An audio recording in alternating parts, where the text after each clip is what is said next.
I have an announcement to make. Joe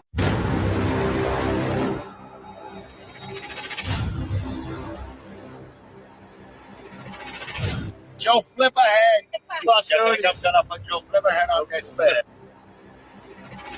Ladies and gentlemen, please make some noise for...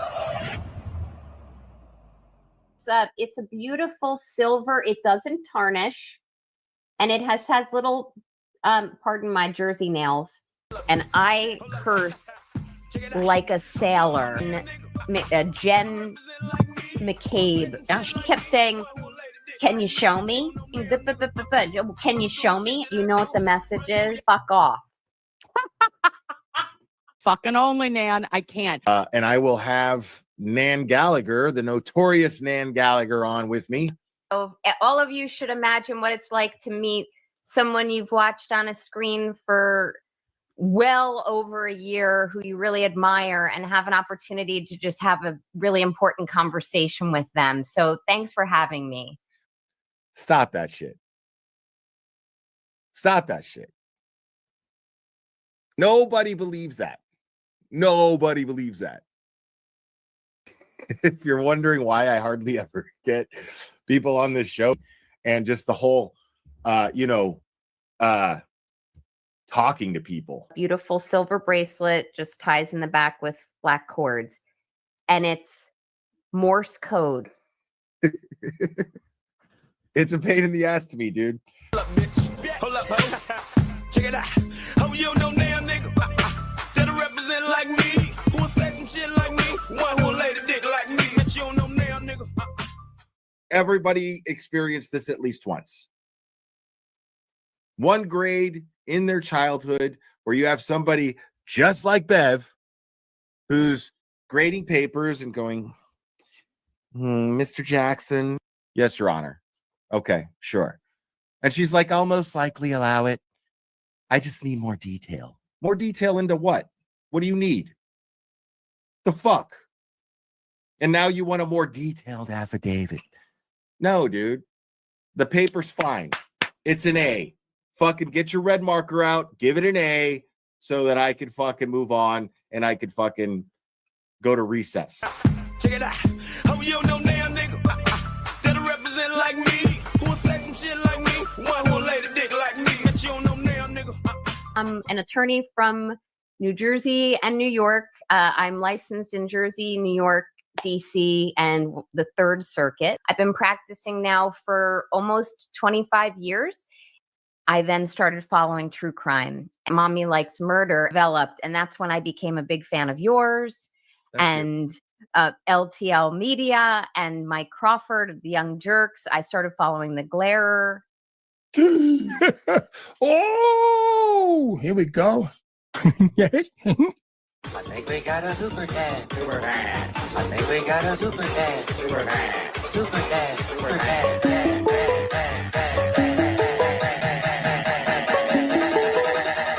I think we got a super dad. Wow, Lawferio, Jesus, you are way, way too generous, man. Hold up, check it out. Oh, you know damn nigga that'll represent like me, who will say some shit like me, one who will lay the dick like me, but you don't know damn nigga who do the shit that I do. Motion because Mr. Betterow is that how you pronounce his name? Yes.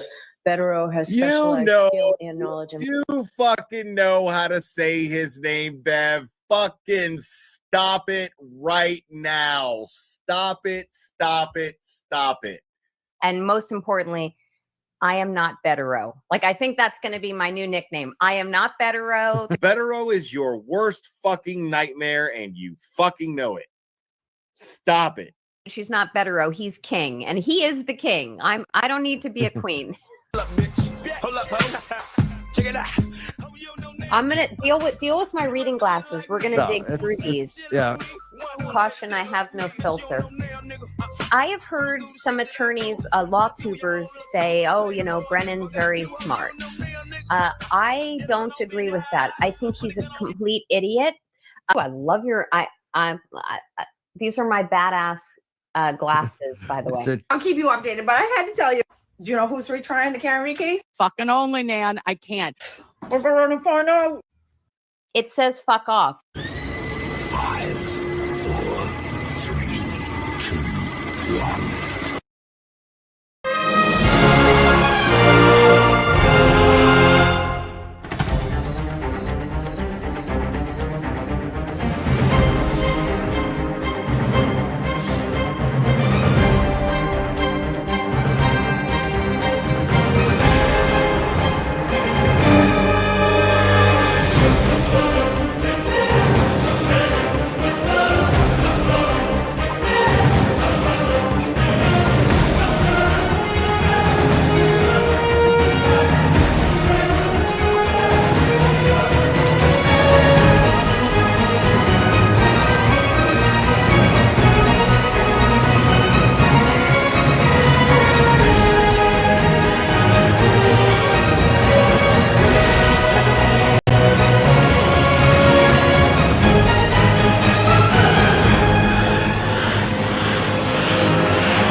Woo!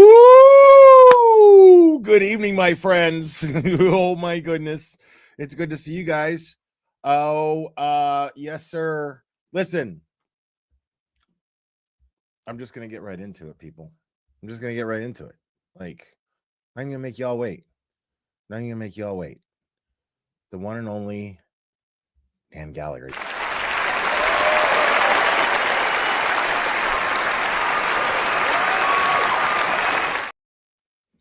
What's up, Nan?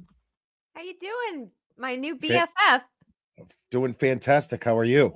I'm doing great. Long time no see. Long time no see. Yes. It's been a few days.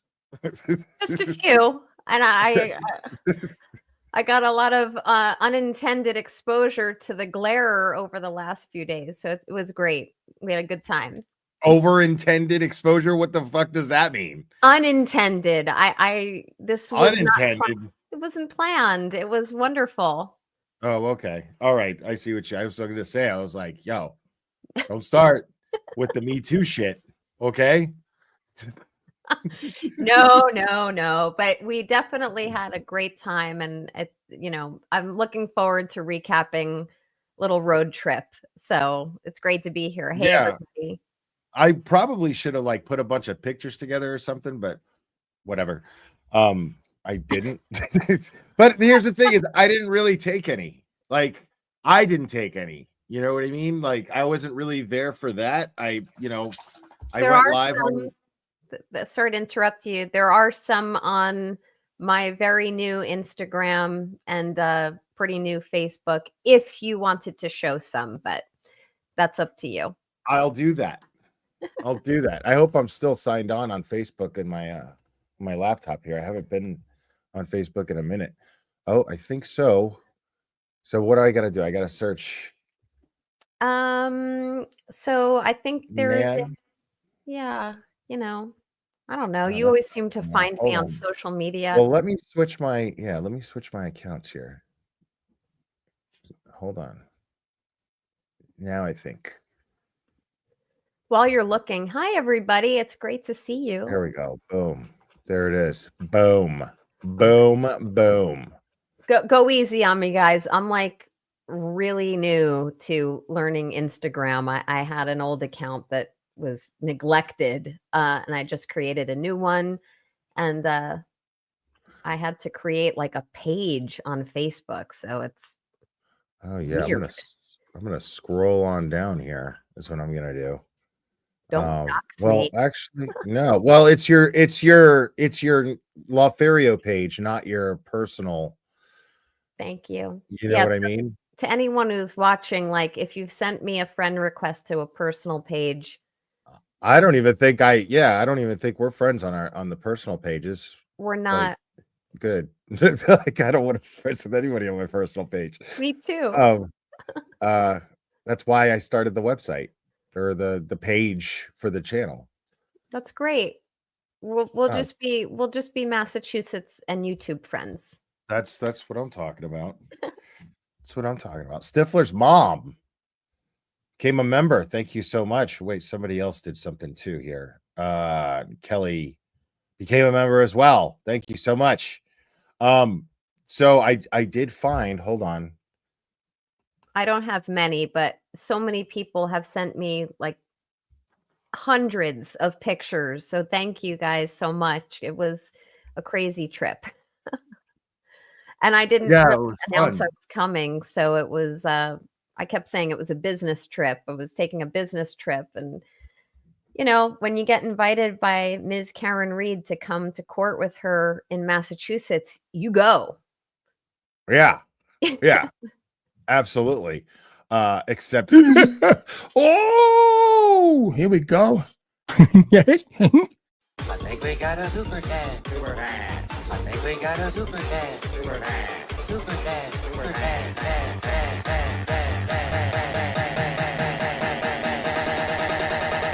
I think we got a super cat. okay. You guys know how I do it, man. And I got a guest on. I'll play it for you guys once, but the rest of the time, no more song while I got a guest on. Because So it's you really guys- weird. Like when there's a guest on, it's like both me and the guest are just sitting there going, okay, yeah, go ahead, Sean. Shake your ass, buddy. Let's go. Yeah. So that's why I just it's like watching Will chuckle at the end of every time he plays it. it's funny every time. I don't know why. Like it shit makes me laugh. And when it stops making me laugh, then I'll change it. It's probably not going to stop making me laugh though. Ever. I agree. So what was your favorite part of this trip?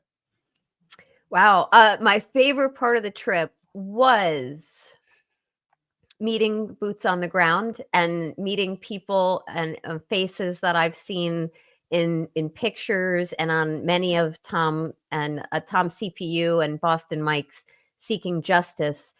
You know, seeing people in the streets, like that was my favorite part because I got to be able to have personal conversations with really loyal Turtle Boy and Karen Reed fans. Like that was everything, and everyone was just so welcoming to me, and down to them, like them helping me get into line with Karen's team to get into court. They were like shoving me, like go right behind her team, don't get hit by the cameras.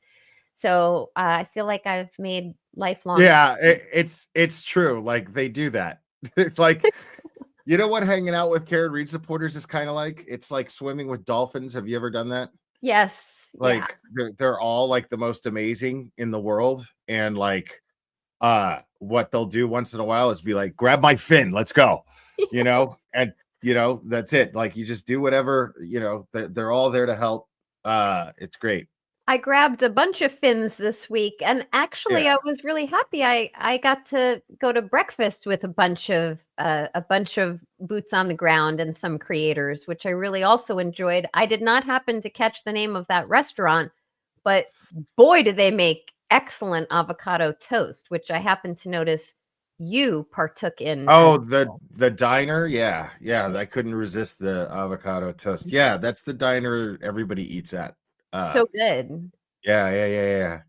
I was glad because like you got to experience everything that I've gotten to experience going up there. And I never got it all in one trip. I've over a span of 5 different trips. So you got to do everything that I like have gotten to do when I was lucky enough to do it. Which was great. You did it all You over. got to meet. Yeah, you got to meet everyone. You got to go to dinner with people. You got to go to lunch with Karen Reed's team. That was fun. Like you were killing me that whole time because I'm just like, Karen like literally invited you. I'm like, let's go to lunch. Can we go to lunch? Yes, we can go. Let's go. We're going.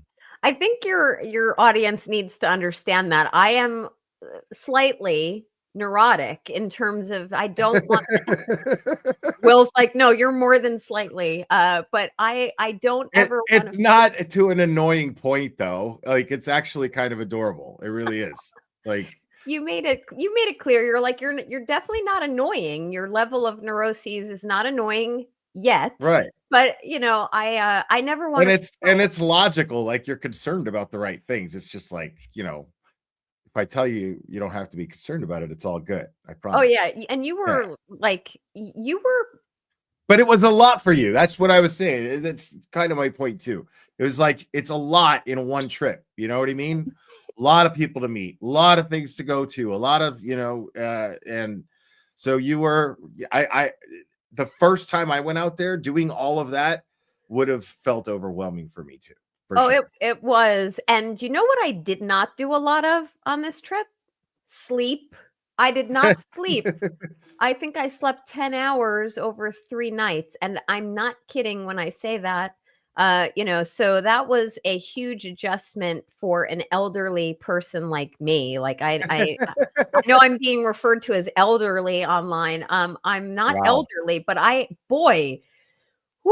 that tested me. I spent some time napping upon my return. So, but I did have like a really jam-packed visit, which honestly is great. Yeah, but let's be honest. Like, you also could have slept what certain times when you didn't. Like, because I remember being like, wow, Karen, thank you. I don't want to dox her last name, but she just Venmoed me $227. I normally don't put out the amount, but the significance of the number was cool. So I think that was done on purpose. So that's why so thank you for that. And Emily C, can you please explain all the hearings coming up before the actual trial?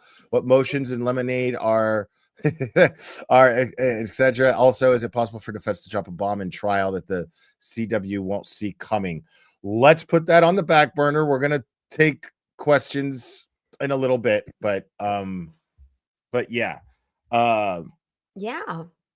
And thank you so much. I just don't want to lose our train of thought here, because this is more about like discussing your experience meeting the lovely people of Norfolk County, and was it what you expected and things of that nature. Yeah. Well, it was colder than I wanted it to be, but because I had originally planned to come later, maybe after the trial started, so I had to adjust. All right. Sorry about that. That's my fault. That's my fault. That's okay. It was colder than I expected. I had to adjust to that while I was up there, but it was really everything that I thought it was going to be in terms of geographics. I definitely took me a good 10 minutes to situate myself in terms of the courthouse and the registry of deeds and where I'm parking and traffic. That was also interesting because I ended up getting blocked. I got blocked in my hotel by 2 Mack trucks at one point and ended up being 20 That's what happened, because I texted you because like 1,000 people had already asked me like, where's Nan? Where's Nan? Where's Nan? And I'm like, yeah, it's not like I'm fucking here or anything, but I'll text her, sure. No, I'm just kidding. I'm kidding. So I when I texted you, whatever, and then you're like, oh yeah, I got up at like 5 this morning, went for a run, caught up on the what happened in the hearing on Tuesday, and I was like, I still didn't know what the fuck happened. Well, that's an interesting point though, Will, because when you and I were kind of boots on the ground the first day, meaning Tuesday the 4th, I think you would agree that it's great to be boots on the ground, and it's great to be also in the comfort of the registry of deeds just to get warm and to watch these hearings. It's crowded. It's hard to watch everything. There's a lot of people watching. A lot of chatter. Like the deal is that what I think I could explain this to the audience a little colorfully, but it's you've got a lot of passionate people in the same room, and you're indoors, and there's no bailiffs telling you to shut up. And everyone's very passionate about what they're seeing, and tensions were high as far as what was being discussed in the courtroom. So we were watching on a YouTube channel in the basement of the Registry of Deeds, and we were trying to hear, but there was a lot of reactions, and Oh yeah. you know, so it was a little difficult. So I was just like, okay, well, I'll just catch up on it later, no big deal, and then I'll just enjoy hanging out with these people because they're amazing. And it looks like one of us caught up later fully, which was me while running the next morning. I wonder if it was you. What's up, Hi, Clubber? Hi. Yeah, so then the next morning, which was Wednesday, the day of the motions to dismiss in Karen's case and also in Aiden's case, I ended up just getting up early and running and catching up on the day before, because that was the only way. And this just reiterates how important it is for there to be content creators out there getting the actual messaging out and streaming, because that's how I just absorbed it the next morning. And I made a whole bunch of, notes. And then, it was really helpful to have that, because I could I don't remember who I was listening to, but I could put it on escalated speed and tear through it without trying to kill myself on a treadmill. So it was good. Yeah. I can't believe you were on a treadmill doing that. I'm used to it. No, and then like you come to court, and then you're sitting inside the courtroom taking notes the entire time. And I'm like, yeah, for anybody, I would have been like, dude, if I got up at 5 a.m., dude, as soon as, but now before lunch, no way I would have started dozing off, because it was all Alan Jackson and Bev going at it. Like that was crazy, which I went over the other night, but that was I saw crazy. It was crazy. The energy in that room, and I know you've been in the courtroom before, but the energy, like you said, it was crazy. And I watched your stream where you went through the first part of it and then the second part of it. And thank you for contributing to my lack of sleep, because you did like a 4-hour stream on Friday. If anyone hasn't seen it, because Will was not in the afternoon session of, the post-lunch session of Karen's motion to dismiss. So, and he didn't want anyone to. What happened is there was only one seat left for Turtle Boy's hearing. We both planned on attending, and the bailiff was like, unfortunately, guys, there's only one seat. And before he could finish, I punched Nan in the face and I ran inside. And so I took the seat. But luckily, after I beat her nearly to death with one punch, she was able to get into Karen Reed's hearing. And well, a little funny aside about that, there was one seat opened up. I did say to Will, you take it, which I happily said to him to do that. I do tease him about it after, but the funny part about it is, foolishly, I then stood there outside of Aiden's courtroom like a kid waiting outside for like her parents to let her in the house after she got locked out. I sat there staring through the glass window like this the whole time, and for like a good 10 minutes, and I'm like, why the fuck am I standing here? I have an all access pass to Karen's case upstairs. So I ran upstairs, and I'm sure Esty can confirm, like, I walked in late, but I got to sit in the post-lunch session. And I know that you were preventing, you didn't want to hear how it went, other than that feedback you got from some people as to how that post-lunch session went. But in sitting in the courtroom, it was unbelievable. And it was for anyone who's watching who hasn't seen the Glarers, real raw reaction to the post-lunch session of the motion to dismiss in Karen's case, which I believe aired on Friday night. You got to watch it, because Will, your reactions and conclusions and instincts on everything that you saw, which you didn't observe in person, are so visceral and accurate. Like, you really did a great job. Wow. So, yeah. high praise coming from you. Thank you. Oh, my pleasure. Wow, thank you. Yeah, that's crazy. Yeah, I was just honestly, man, like I was so glad that you were there. Aw.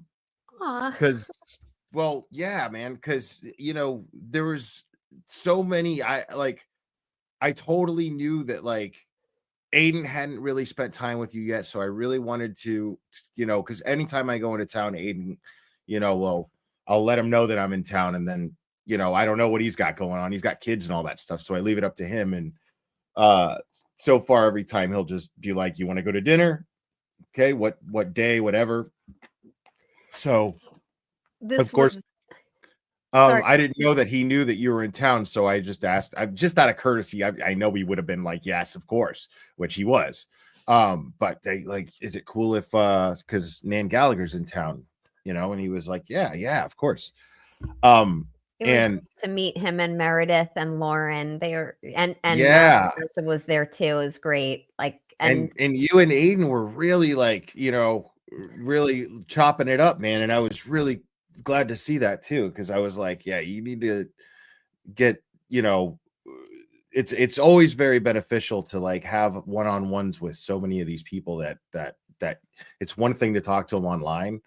And it's another thing to talk to them when there's maybe like one or two people around rather than thousands, so it's cool. It's a fun experience, and I'm really glad you got to do that.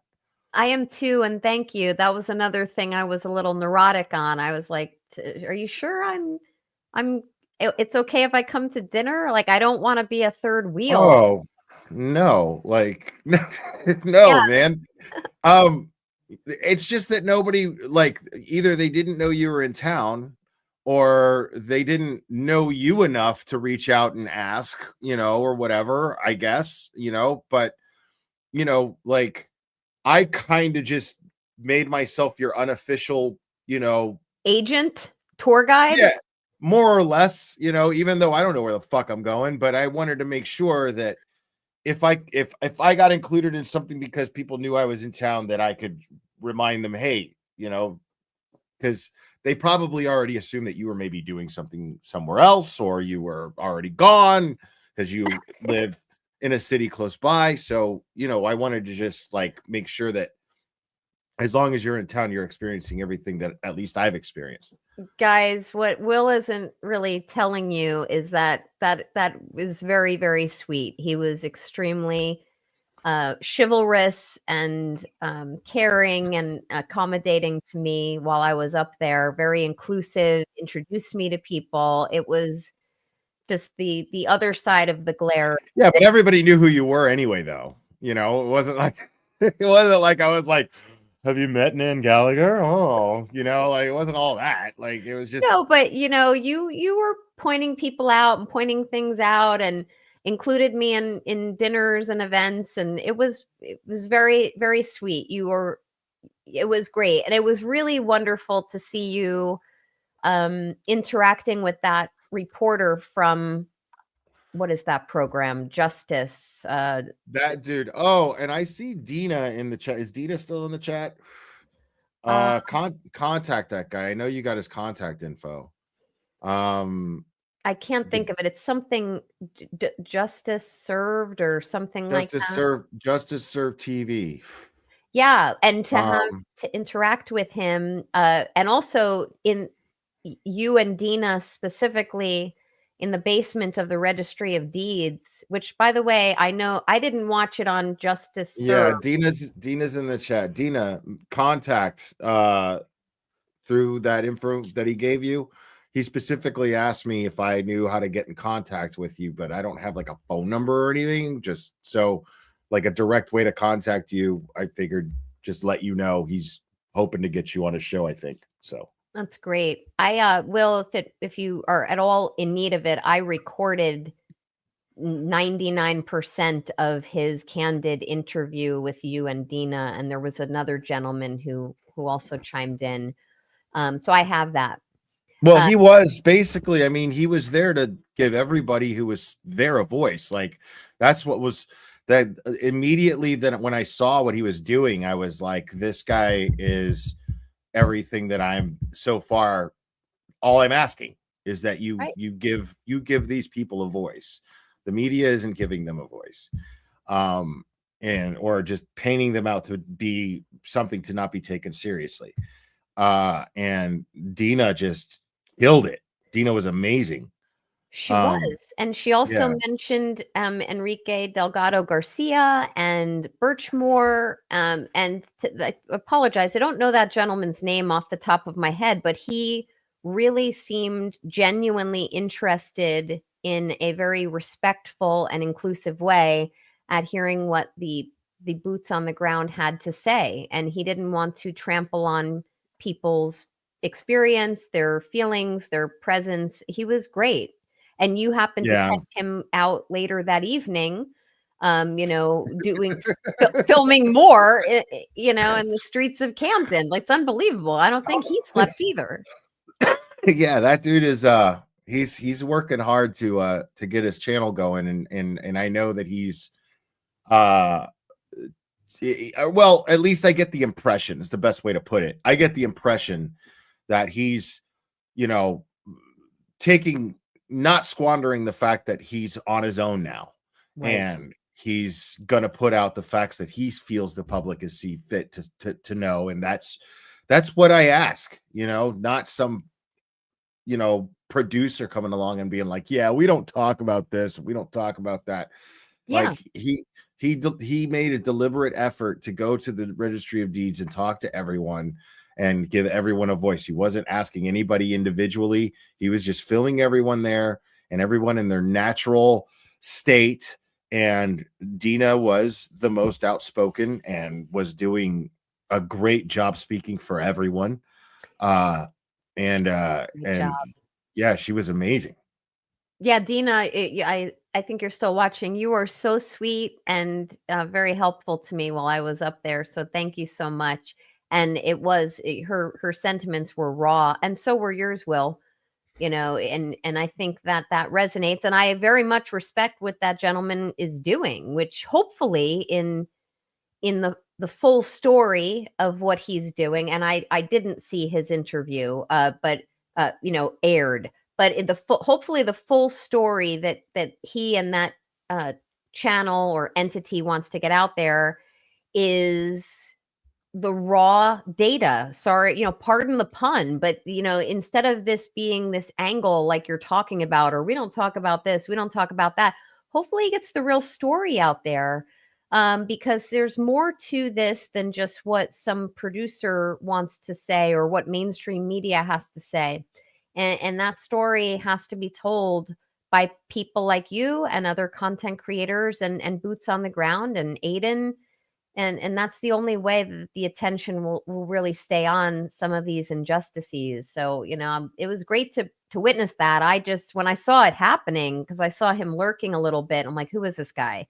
And then I realized, and he introduced He himself. looked familiar to me. And now I don't specifically remember him from there, but when he mentioned that he was with Law and Crime before, I was like, oh, okay, that makes sense. That would make sense why he looked familiar.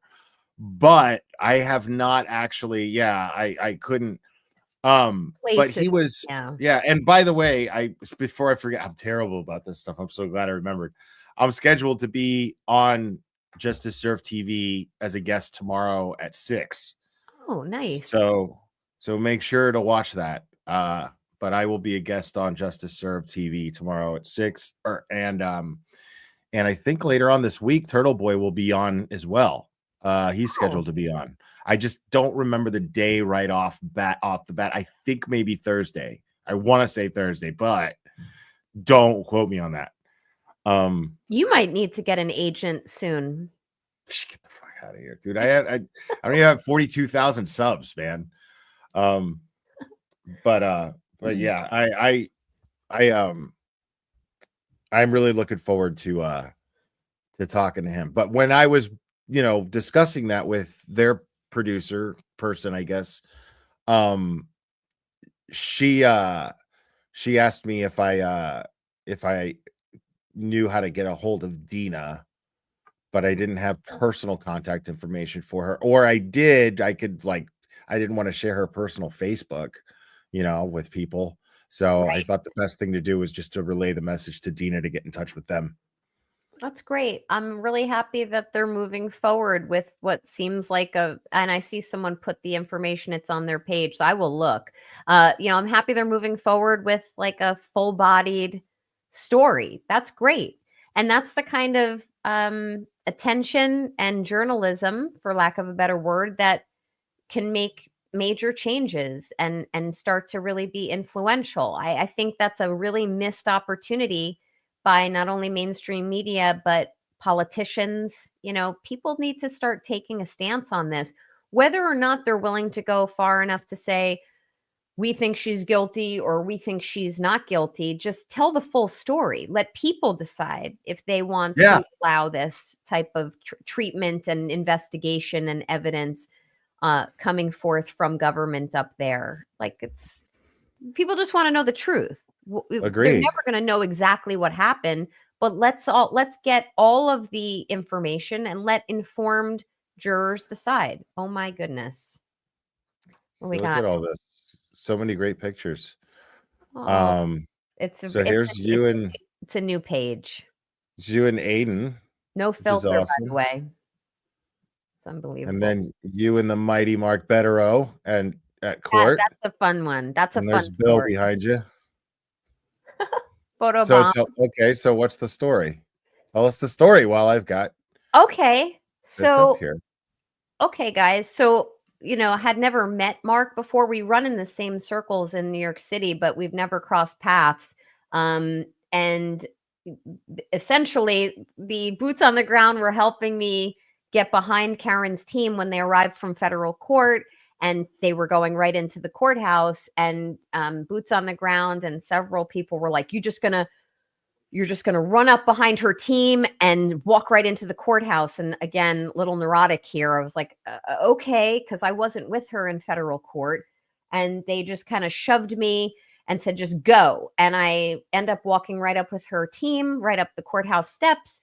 I get up the steps. That's right inside the doorway of the court there.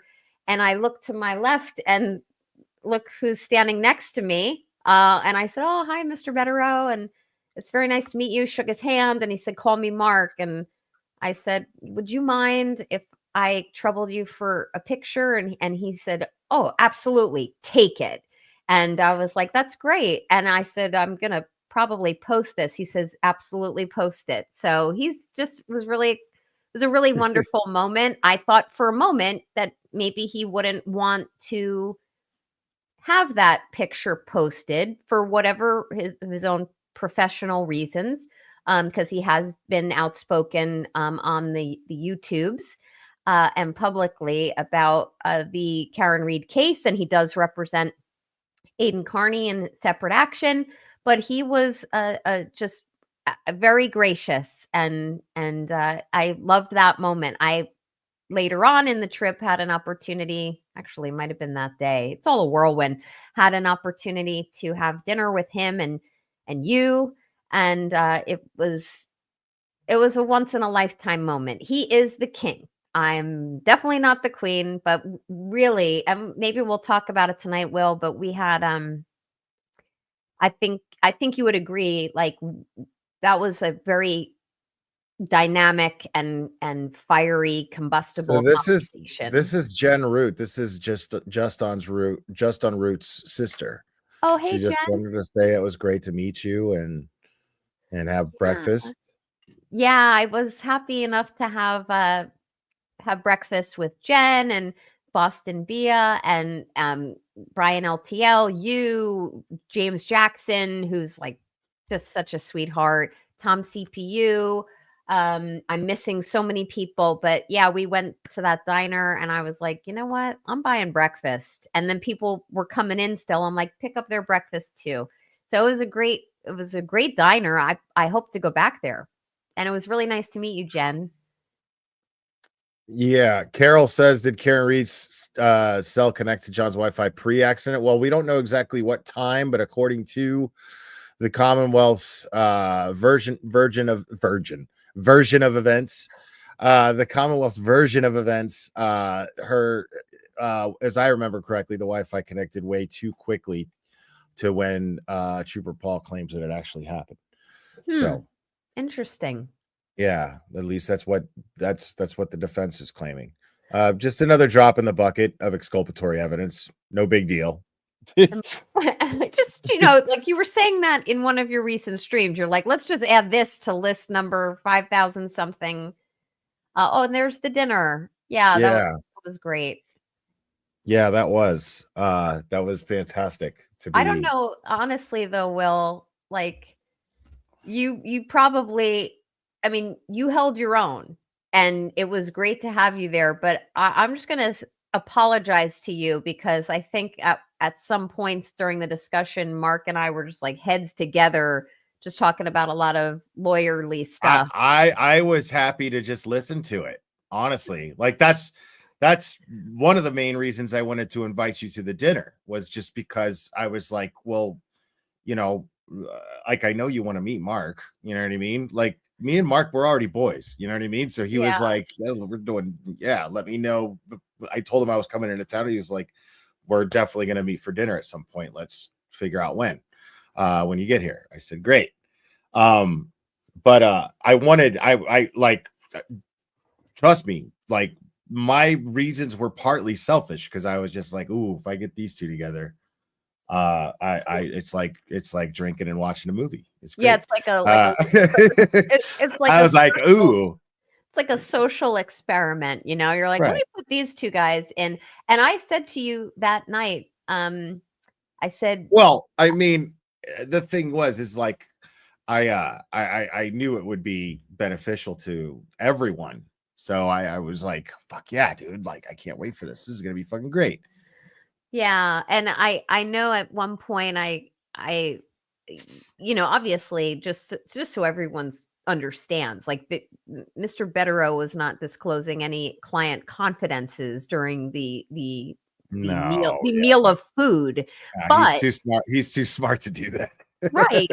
But during the meal, like I remember at some point, either during it or after it, I said to you, I feel so validated in terms of how I think, because I respect him so greatly. I followed him quite intently when he was giving insights along the way. And it was great. Like, or there would be times where he would mention one issue, and I would say to you, see, I said that. So it's great. It was a wonderful dinner, and you were a great dinner companion.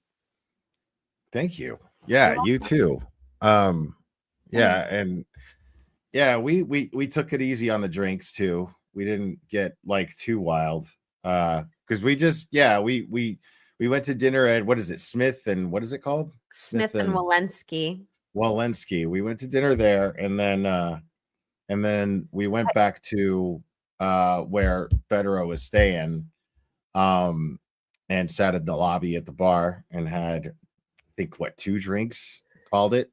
Well, let me clarify, Mr. Glairer, because there's been some spin that I've seen online about that. First, there was the whose seat is the empty seat there to the bottom right, like it was saved for like the prophet Elijah at a it was nobody's. It was just that's the table we got. It was the table that Federal got for us. The 3 of us had dinner. And also, just to clarify, I had 1 drink and a whole bunch of either Diet Pepsis or ginger ales while I was there, including at the subsequent establishment, I had ginger ales. So, but yes, I believe that you did imbibe with the said number of beverages that you've just articulated. Yeah.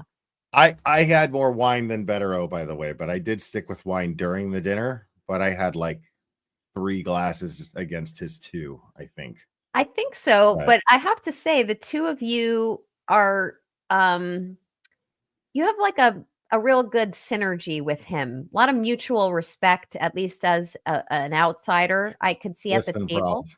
Let me hold on a second, because I said this yesterday and I want to repeat it because so that there's no misunderstandings. Federo is the dopest motherfucker of all time. He is the dopest motherfucker on feet. I just wanted to make that abundantly clear. Abundantly clear. He's fun. He's a lot of fun. And that So was cool. the day that I met him in the courthouse doorway. He was a lot of fun. I really enjoyed meeting him. And in the coming months, I'm going to meet up. He doesn't know this yet, but I'm going to meet up with him in New York City and have a meal of food or even like a dirty water dog. You don't know this yet, Mark Betterow. I'm coming for you. I'm coming for you, Betterow. But interestingly, on this point, better not end up with an evidence tag on it, man. This better not be exhibit number 12. But you know what's while we're talking about him, just to kind of close the loop, it was a little validating that when lunch was convened and we were given the wonderful opportunity to have lunch with Karen and her lawyers and the team, and Betterow was there, and others, and her parents and some friends and interns. When that happened, court recessed for lunch, to be back in an hour. The plan was to go where they were going for lunch. And I of course, I have no idea where I'm going, but I'm going to set it in my GPS. And I kept saying to you, I'm like, there's no way that they can have like a sit down lunch and be back in an hour. And I was neurotic about it. And then but for good reason, and for you good reason, again. At a minimum, you and I wanted to be back for Aiden's hearing, which was starting in an hour. And Estee's like, yeah, this is where it is. This is where we're going. We'll meet you there. Everyone seemed so relaxed. And I am like beside I stand by my rationale for keeping you calm. I stand by it. Because the way that I looked at, we all went to lunch together. Like me, you, SD, Betterow, all of Karen's team, and everybody, right? Everybody needed to be back by 2. Literally everybody needed to be back by 2. So I was like, if they're not worried about it, why should we worry about it?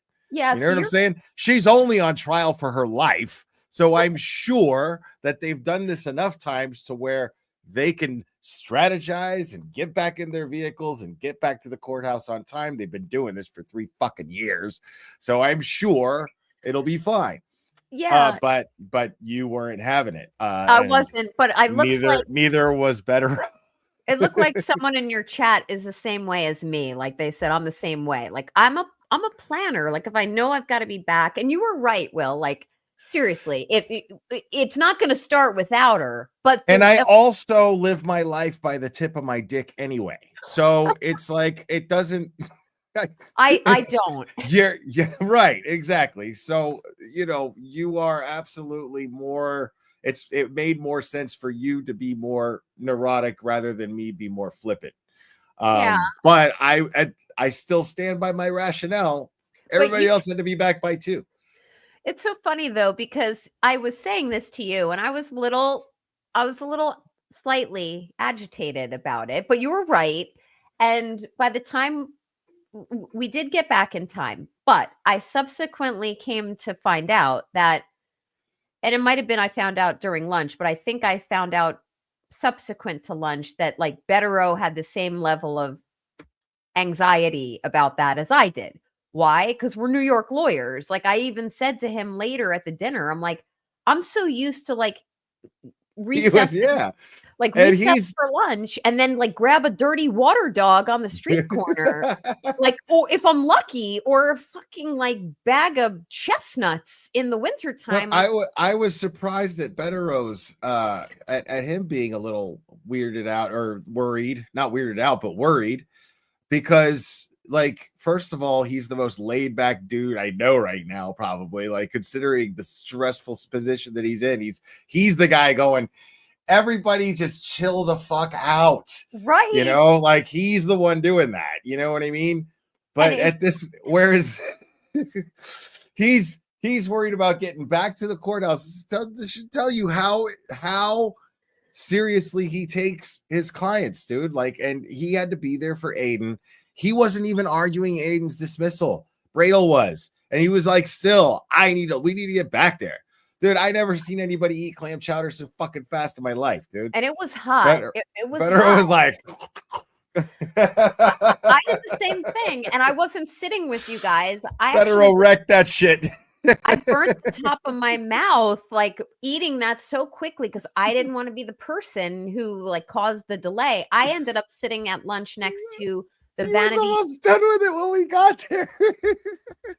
I ate lunch next to the Vanity Fair journalist, Julie Miller or Julie Walker. I think it's Miller. But I had a really fascinating lunch conversation with her at that lunch. And let me just tell you all, I said this on the Young Jerks earlier, because I would just want your audience to understand.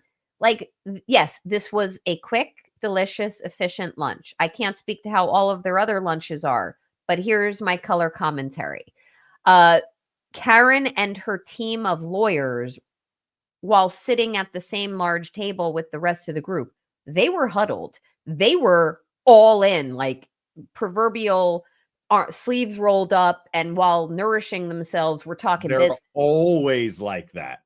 Yeah, always. It wasn't like, oh, let's talk about this or that. No, they were locked in, and AJ was absolutely jacked at lunch, which I had an opportunity to meet all of them. I know you had before too, like shook some hands. And Jackson was all business that day, dude. Like, that was for sure. Yeah. So they were all business, and it was just quick, efficient, and then made it back. They made it back in time. You got a seat in Aiden's hearing, and I had to go back upstairs and watch like the absolute best motion argument that I think I've ever seen in 25 years of practice. So it was a good day. Yeah, I had a great time. Yeah. Me too. Me too. And I had to catch my flight, and then I missed my flight, but caught one that left an hour after that first one was scheduled, and made it to the airport in time, like amazingly.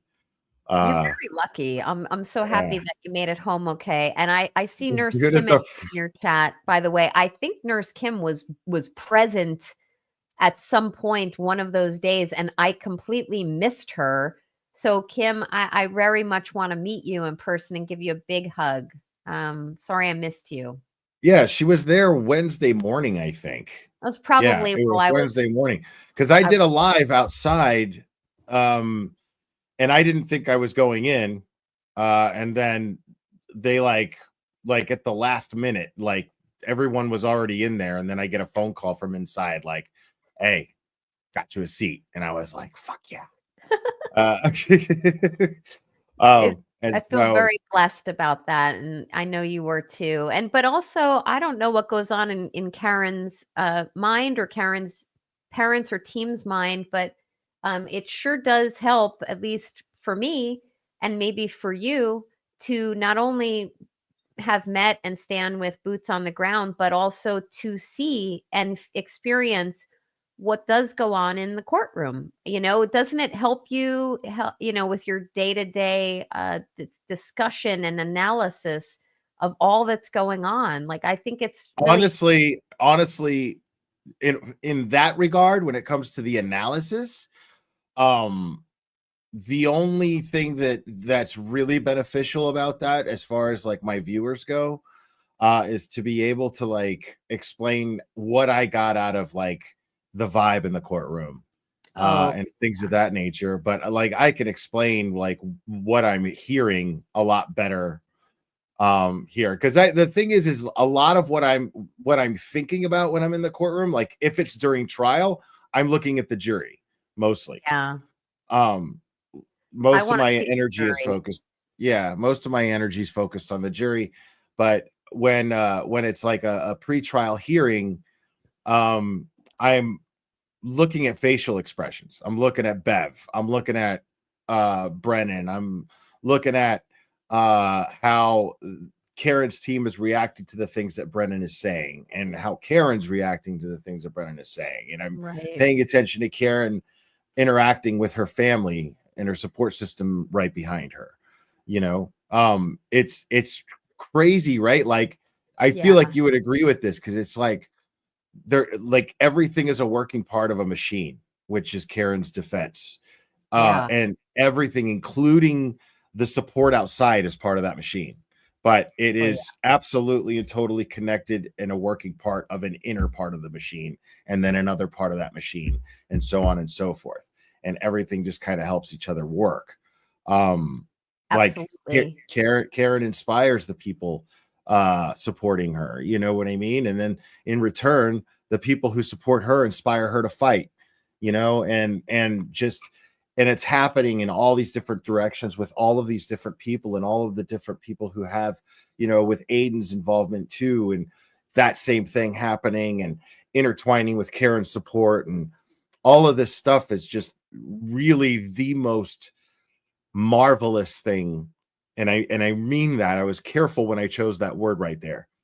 It's the most marvelous thing that I've ever witnessed and been a part of. And I mean, because I can't help but marvel at it. I can't help but just be like, wow, just constantly like, wow.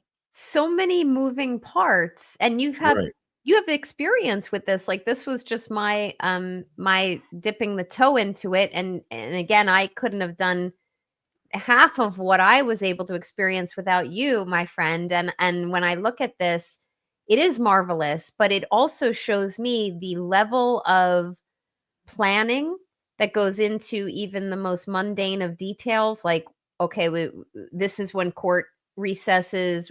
We have a lunch tentatively scheduled for this. Then we have to get back. What time is federal court getting out? Then we have to caravan over here. Let's make sure the cars are ready. Someone knows that it's ready to get in. We have to get into the cars, make sure there's safety concerns addressed. Also, the symbiosis of it all, like you were referring to, the connection of Karen and her defense team and her family and the boots on the ground and people who are getting the messaging out. It all relies and ties upon one another. It is marvelous. Absolutely. Right. Yeah. Yeah. Like I said, it's like a working machine. It's like the inside of a watch, Yeah. I had an opportunity, Will, to meet Karen after I ran in and met Betterow. Oh, look at there's James. He's so sweet. He's so James sweet. Jackson.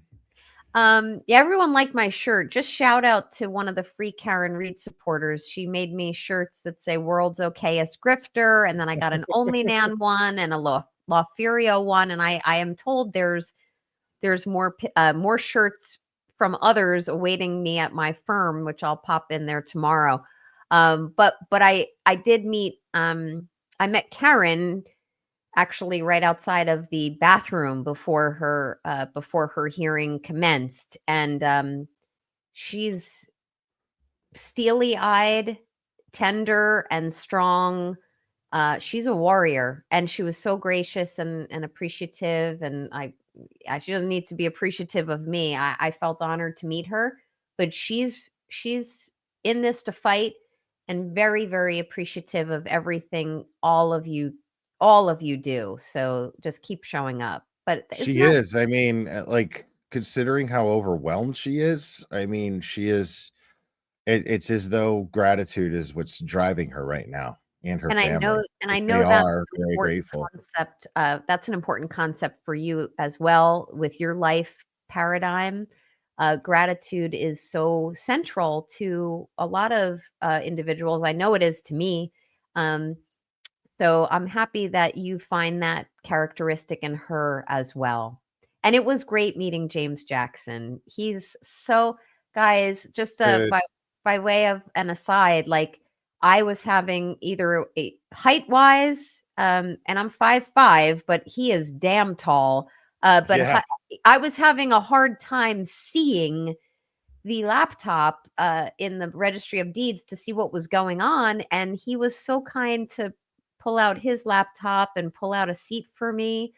and tucked me in next to him, and we were able for a little while to watch the hearing on the 4th together, which, for the ladies out there, chivalry is not dead. I was so touched that he did that. And boy, does he have like the best laugh. It really is remarkable. I'm trying to tell you, man, James Jackson left an impression on me. Like, he's one of those people that, like, when you meet a real good soul, you know what I mean? And Yeah. like a real good one, like once in a while they come along and they're so good you can sense it. You know what I mean? And like I got that immediately, like straight up shaking his hand. It was like that movie, The Dead Zone, where I was just like, Well, and I agree with just a you. super nice guy, man. He's just great.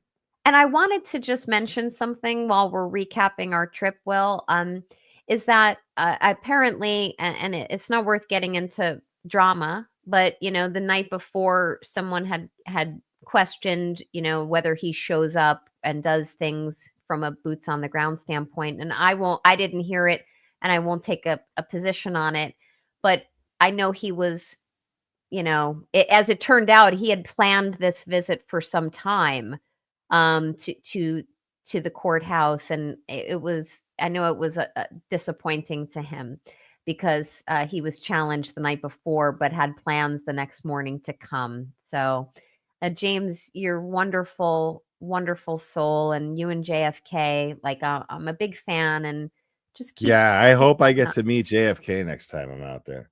Oh, me I hope too. I do. Yeah, Yeah, that's on my bingo card. I want to meet him. for sure. Yeah. Oh, yeah, that was one of my favorite signs.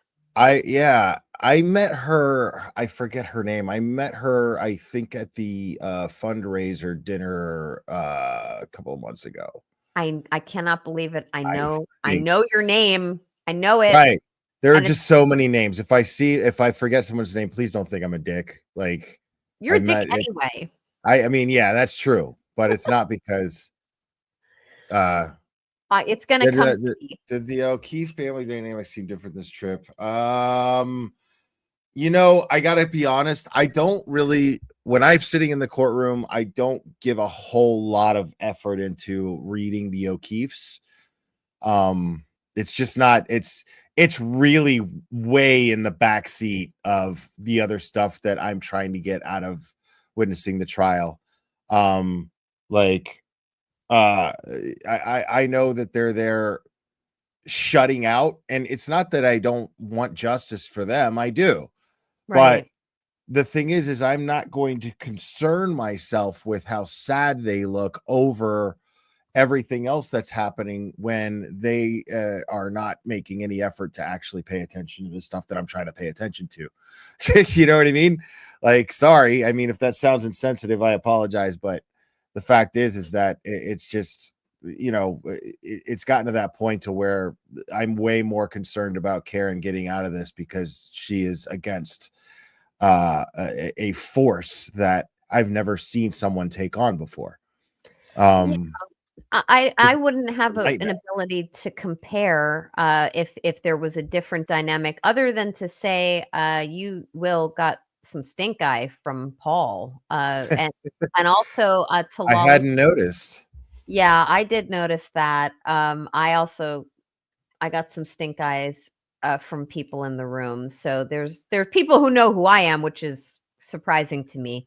But also to Lauleen's question, and Will, you don't know this, but I took it upon myself because it was originally there was a plan for someone to take me to 34 Fairview, but due to time constraints, it fell through. I took it upon myself and I went to 34 Fairview and One Meadows. I did not go to the waterfall just because it was closed the night that I was set to go there. So I assessed what I needed to assess in my own mind. Not that it matters to any of you, but Did you ever get to go to 34 Fairview on this trip? I did. Okay. Yeah. I wasn't sure. Okay. Yeah. Good.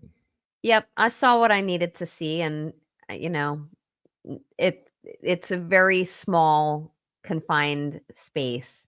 And then there's just no way that if Right. he were there, he would have been seen. He would have been seen. One out of 11 people at least would have seen him. Right. As far as One Meadows, there's no doubt.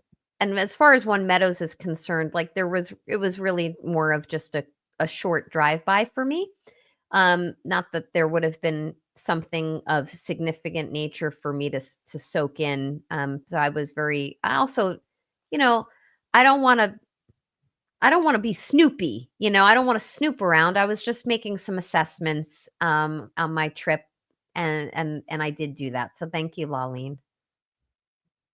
Oh, and Right, there's and there's Brian LTL. Look how tall these guys are. I love it. This big safe. I don't know what this big safe is for. Yeah, it's probably where all your fucking tax dollars are going. That's where the it was a big safe. That's probably where the law enforcement wanted to throw all of your three asses, get you guys to stop fucking talking about this case. And there's Mazza and you. Maz, I love him. I asked him for that picture. That was a wonderful like a surprise welcome dinner from Tom CPU kind of put it together. That was such a fun night. Man, that was so much fun. Yeah, I had a great time. And I met Tom and I met Mark Cunningham and Scott McGinnis. And I finally got to meet Boston Mike. Like I've been dying to meet Boston Mike. I finally got to meet him and hang out with him. That was fun. It was fun. I think, hey, Boston Mike, though, I think you pulled an Irish goodbye a la Brian Higgins. So, I'm coming for you. But anyway, there was also this was at breakfast. Jen Root and Boston Bia. And I also met I did meet Scott McGinnis, who's like just amazing. And I met a lot of Tom's mods who are really fun. Everyone keeps saying, hey, did you wear a yellow coat up there so you could be reminiscent of rubber ducks? I'm sorry, it was unintended. Oh, yeah. That's that same picture there. There's you and Esty. Esty. Yeah, Esty. She's the best. And I got to sit next to her. Fantastic. Love her. Yeah, fantastic. She is like, honestly, if she's watching or modding this, like Esty, seriously, like you filled the quota on beauty. Okay, share some with the rest of us. It's kind of unfair. Oh, you're both gorgeous. Stop it. Not fishing. Like this woman is factually gorgeous. Like I don't even want to stand next to her, even though she's a sweetheart, or sit next to her in court. Well, the thing about her is like she's just as beautiful on the inside, like she's really kind. Like she's easily one of the kindest people I've ever met and spent time with. I got to hang out with her and Jason Grant and his wife Allison, and we had a blast. It was a whole lot of fun.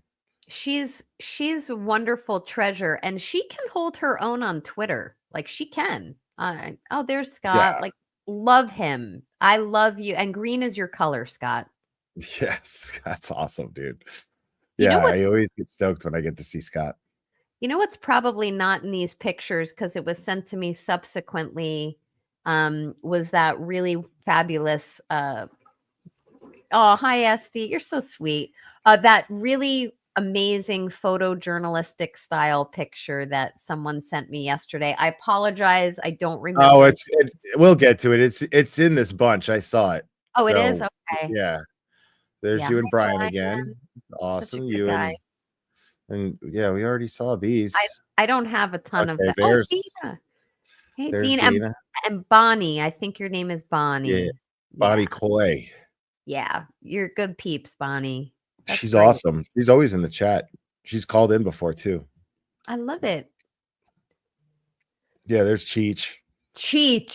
Seriously. Like now, if I have listen, I have to explain. If I have a weird look on my face here, like it's because there's literally like 5 people at least with cameras that are going, okay, look over here. I don't know where to look. So I'm feeling really awkward. And I'm like, and then somebody catches it. And then it's like the wrong camera to catch it before I could smile for the right camera. That's fair. I would agree. Happens all the time. There were a lot of cameras. And I forget her name, and her she's a wonderful woman. And I saw her again at breakfast. Yeah, Uh, I met her, I think, at least twice. I just yeah, can't remember everyone's name. I I'm the feel like worst I'm with that. going down memory lane. Yeah, She's she's great. great. And Everyone is so nice. yeah, everyone is so they It's and just you and this and his dickhead. Tom and his team. By the way, Will, I love that picture. They made me a sign to hold, like, They did. and I love Yeah. that you're standing behind me, like either like a bodyguard or like, why the fuck am I standing here? No, because most likely somebody else was going, Clara! And so I was like, You you look know, like, and then genuinely somebody disinterested. and then somebody catches it with their camera. No, I was not disinterested at all. Like, I was stoked about that sign. I was like, oh my God, they made you a sign. I still have it. I'm going to bring it the next time I come up. Oh, and man, what is your name? It begins with an M. I met you at breakfast, and you sent me great pictures. And this man Yeah, that's is not. I know it. He's in my texts, but he's wonderful. We had a really great chat, and I also want to say that he took really nice pictures as well. So thank you so much. I'm so sorry I don't remember your name offhand, but I hope you enjoyed your breakfast. I was like, yeah, get his breakfast too. And that food is so good. I'm already craving it. Trying to tell you, man, shit is super good. Oh, that's Amy. That's Boston Amy, or Amy of Boston. That's one of Tom's mods. Oh, yeah, Diane's making a joke here because, like, yeah, it just there were people that just kept coming up to me and going, "Hey, Karen's done at federal court. She's on her way right now." And like, it was almost like they all fucking worded it the same way. So it was just like, and I was live, so it just kept happening. You know, I like, think I I was heard like, that. yes, thank you. Got it. Thank you. And I think I heard a bunch of people say to you, like, "Where's Nan? Where's Nan?" You're like, "I don't fucking know where she is. She's not here yet." But by that point, I had been driving there, and I don't remember how. It might have been you or somebody alerted me that she was on her way. So, like, I tore my way through there, and then I got stopped by a woman. I believe her name is Lisa, in the parking lot of the Registry of Deeds. And I literally step out of my car, and she goes, "Nan!" No idea who she was. And she came up, introduced herself. We had a big hug, and she made, and I don't think I'm the only person who received this. She had handmade a beautiful leather coaster for the Free Karen Reed movement, which is beautiful. And I use it actually in my bedroom because I bring a nighttime non-alcoholic beverage upstairs. So thank you so much for that. Yeah, Yeah, here's Amy. Amy fucking kicked breast cancer's ass, dude. Like, yeah, she's awesome. Super. Like, and you know, I'm not surprised that she beat it. Like, it takes a certain, you know what I mean? Like, it takes a certain person with like ingredients. She's got them. I promise you that. She's got them, and She's got the stuff. her and Nikki, Nick Knack, the two of them were like, they're so sweet to me. So sweet. Like, I really, guys, like, people aren't like that from where I come from. There she is. There's Yeah. Nikki. Yeah, she was From the planet I come from, which is the cold, dark streets of the metropolitan New York, New Jersey area. They don't grow people as like genuine and earthy as you guys. Like, it's pretty unbelievable. Flashes of that evening are coming back to me now for like the first time. I don't think I want to And they're making know. me laugh. You don't. No. I don't. But they're funny. There's Bonnie. I don't think I had this many pictures. Jesus Christ. Dude, man. Well, people tag you and then they show up. Oh, nice. Yeah. People are writing songs now. Oh, there I am. Yeah. I think that's it for the. Yeah, it's a new page. Oh, there's my new mug. I could have sworn that there was. I also posted, or it's on your page, that photojournalistic shot of us. We didn't even know we were watching. We Well, didn't it know was someone was taking there. our Hold on. picture. I'll find it. Hold on one second, real quick. I'll find it. Yeah, come on now. I'll find it. You're 'Cause techier than I me. just had I'm not techie at all. I'm not techie at all. Are we boring your audience? I'm so sorry, guys. Like, this is the first chance I Apparently not. have to catch up with my new buddy. But it was like a magical trip. And you Well, know, that's what this live is about, is for you to talk about your trip. I wanted to give you a platform to be able to talk about your trip. oh, thank you. It's unbelievable. And when I came back, people are like, oh, there it is. I love that. I love that picture. I love that. And Yeah, it's a because cool like what picture. you were saying before, Will, some of the other, there were a lot of cameras in our faces throughout the trip, which I'm sure you're used to. I'm not used to. I'm still not used to it. I'm still not No, used to it. but when there's I that I many, love it. Don't get me wrong. Like, it's really nice. It's awesome. But I haven't figured out exactly how to like compartmentalize everything when I'm there. I don't know if there is a way to do it. I yeah. think it's just a question of getting used to it. But And it's interesting though, because in this particular picture, actually, I'm not 100% sure how physically close I was even standing to you. It's possible I was standing on a chair at the time as well, because I was on a chair at some point. But the point is, um, no one was taking a picture and saying, "Oh, say cheese" or anything. So that is what you're seeing there, folks, is that's a raw reaction there. Like, everybody look at Will. Like, I've only known you for a short time, but you know what I see in those eyes? I see fire, I see anger, I see love, I see concern, I see nothing but just deep, deep hearted frustration and trying to concentrate as well, but also just soaking in that moment. I actually look pissed off. I'm just pissed from what I was watching, but you have all of the emotions there, and that is why your message and your life motto and the way you run your life and your channel and your messaging is by far the most profound and influential ways to go about getting what you believe in and what I happen to believe in too, the attention to this case. Like, you can feel it, you can cut it with a knife, and this picture, it really soaks it up.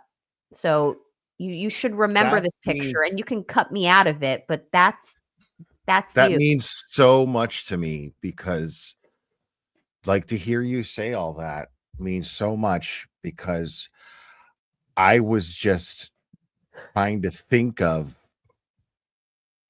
who I could pawn off the fart I just let out.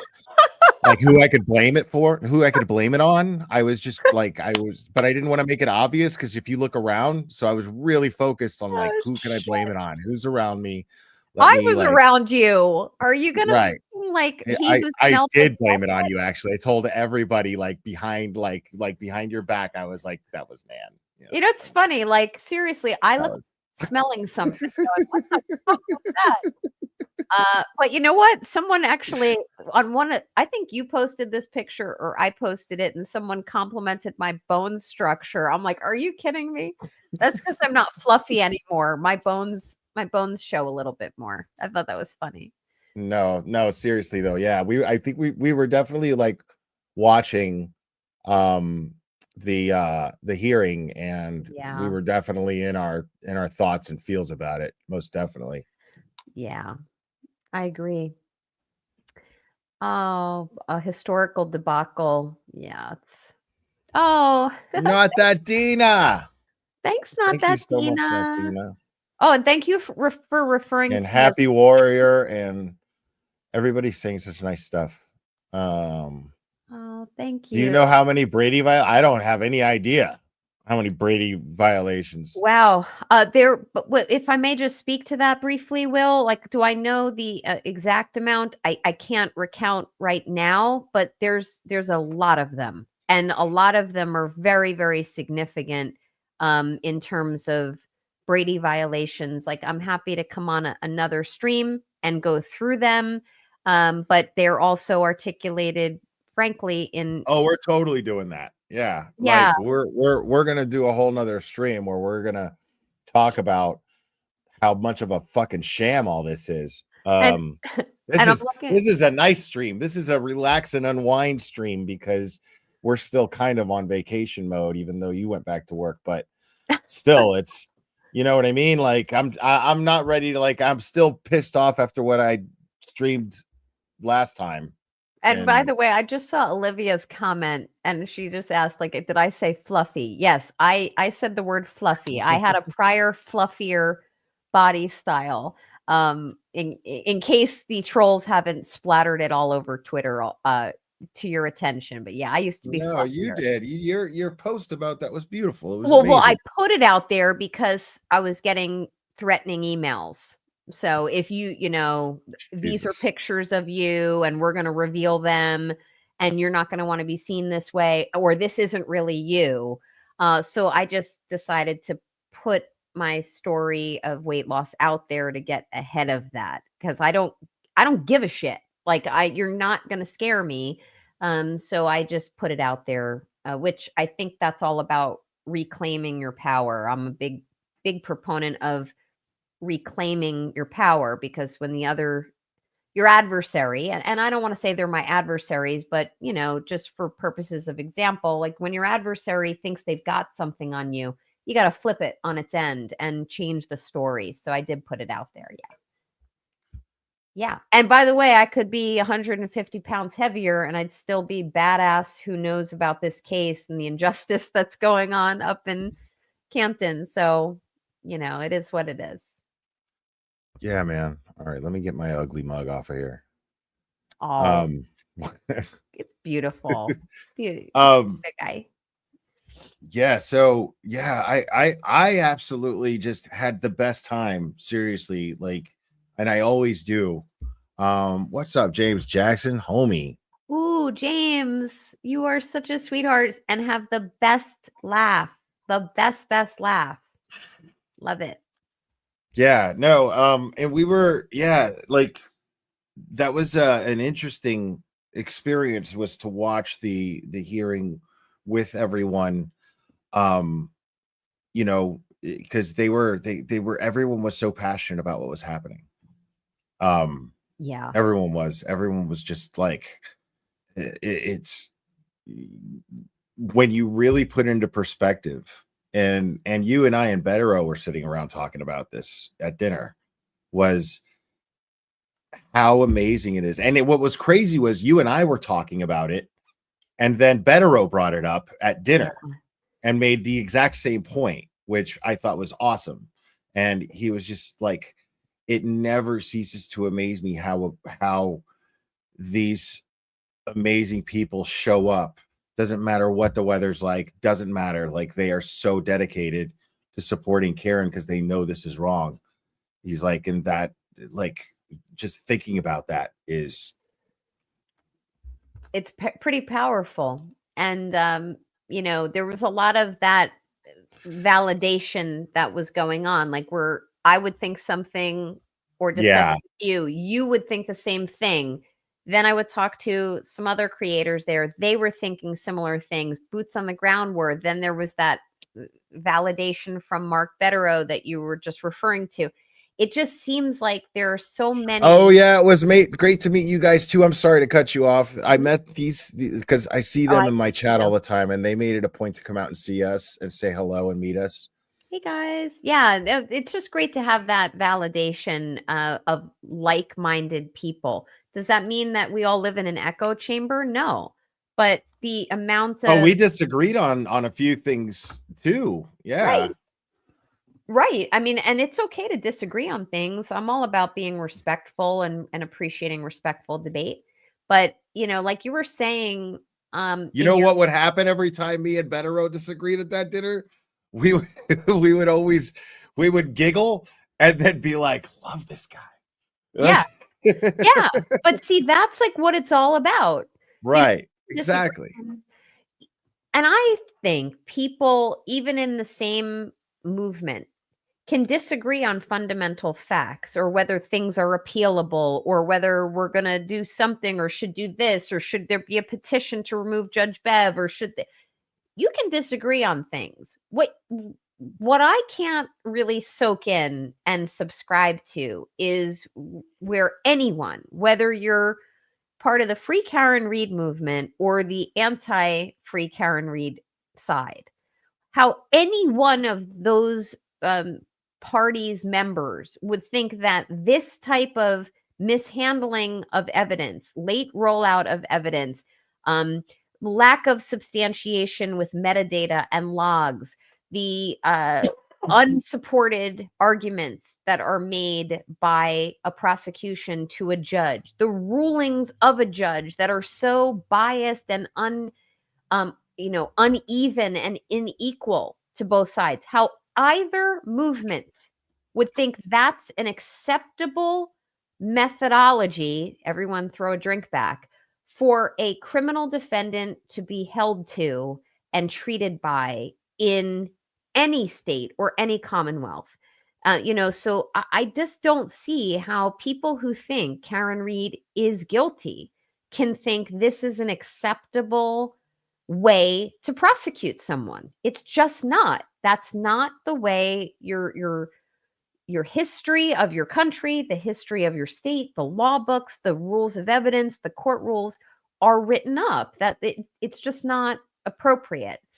So I'll get off my soapbox and we'll go back to our lighthearted memory lane of a No, you're good. I just sent Nurse Kim a link because I saw people were asking, but yeah. And I can't take phone calls. Well, I have a guest on here. That's just not how the thing works. What happens is the person that I'm talking to on the phone won't be able to hear Nan. So there's no sense in that.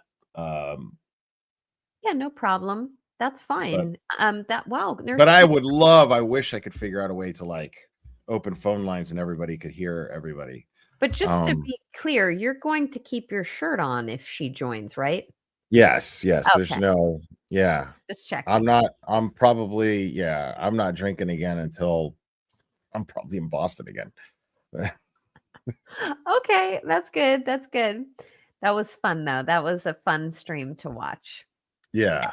And there were so many fundraisers that I've seen over the last, I guess, 24 to 48 hours for Aiden. That's great too. It's so nice how everyone seems to rally when there seems to be a need for it.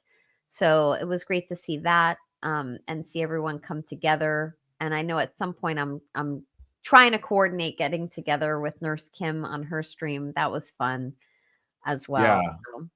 Yeah, she's awesome. Nurse Kim is just one of my favorite people on the planet. Oh yeah. Because when I got there, like I got off my plane, and then I think it was Esty that might have messaged me and said, "Hey, if you're coming into Boston or whatever, like Nurse Kim has a thing." And I was like, okay. I was still hammered from the flight because I drink when I travel, most definitely. So you showed up at the Pearls for Girls, or yeah. That's awesome. I mean, it was fun, but man, it was a pit. You must have. It's not what I expected. It's probably what I should have expected, but it was not what I expected. Nurse Kim had a hell of a turnout there, and the only males that were there were me and Jimmy, Auntie Deb. So I love Jimmy. I had so much fun on his stream. And I would have loved to have gone to that event. Like at that point, I didn't have Kim's direct contact information, so we kind of missed each other. But that they must have soaked you up That's great.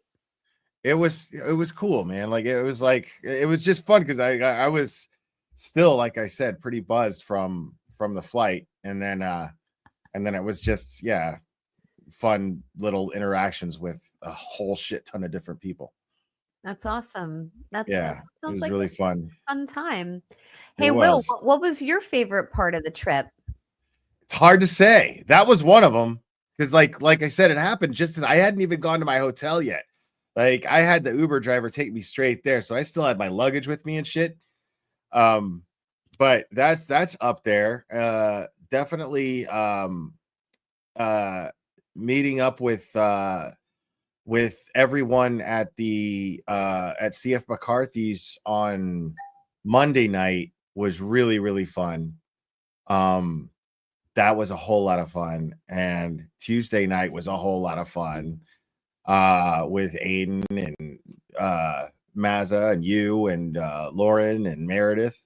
That was a whole lot of fun. And then the court Wednesday was just a full court day where a lot was happening, so that was like really fascinating, interesting, fun too because of all the interaction that I got to have with everyone outside. And then going to dinner with you and Bettero was fantastic. That's great. And just all of the interaction with all these different people. Like the breakfast was fun. I can't say that one thing I liked more than the other because there were different things about each thing that made them special. You know, does that great. make sense? Yeah, it does make sense. And it's not your last time going, and it certainly wasn't your first, but hopefully you'll treasure these memories, and hopefully they will be a precursor to, warm future memories following an acquittal of Karen, and hopefully a dismissal of the charges against Aiden. So, file it in your heart, file these memories in the back of your brain, carry them with you. It's what's wonderful. It truly was amazing to see how you gravitate towards all of the people there, and they love you, which is wonderful. It's wonderful to see. Oh, thank you, James. Yeah, man, for sure. Hold on, I gotta give my man a wrench, dude. Oh, you get a wrench. That's great. James, Yeah, man. thank you for being a gentleman and helping me with your laptop and helping me see like that the hearing on the 4th. That was like you're such a kind soul. You really are. Yeah, And I for love sure. the little clips and drops that you put together. Like I don't know how to do that, but I just soak them in. Yeah, that's just it's fun stuff. I mean, it's I have, quite a few of them here. Motherfucker! It's just all part of the whole StreamYard thing. It takes a little time to like pick them and download them and edit them down so they fit and everything. And then, but there's a place in the StreamYard thing that you can store them and be able to do that and get to them pretty quick. Oh, nice. But oh, you got a wrench, James. Good for you. I think I have a wrench, which I'm happy to have. Yeah, of course. Yeah. So, Will, I don't know if you have any questions or wanted at any point to talk or not to talk now at a subsequent time about, your experiences during the motion to dismiss, which I know you fully fleshed out with your audience. But I have to say, like, one of the things that resonated most with me about what you said concerning your presence in the courtroom at Karen's motion to dismiss was like the minute it started, Judge Bev was going at the defense team. It was like, holy crap, like what did we just walk into? She was fit to be tied. But if at any point you wanted to discuss well, I mean, it was obvious that at this point you have to look at this whole thing and everything that's happened in the last, it's like when you watch a TV series and follow it season after season instead of binging it over a span of a week when you're on vacation, right?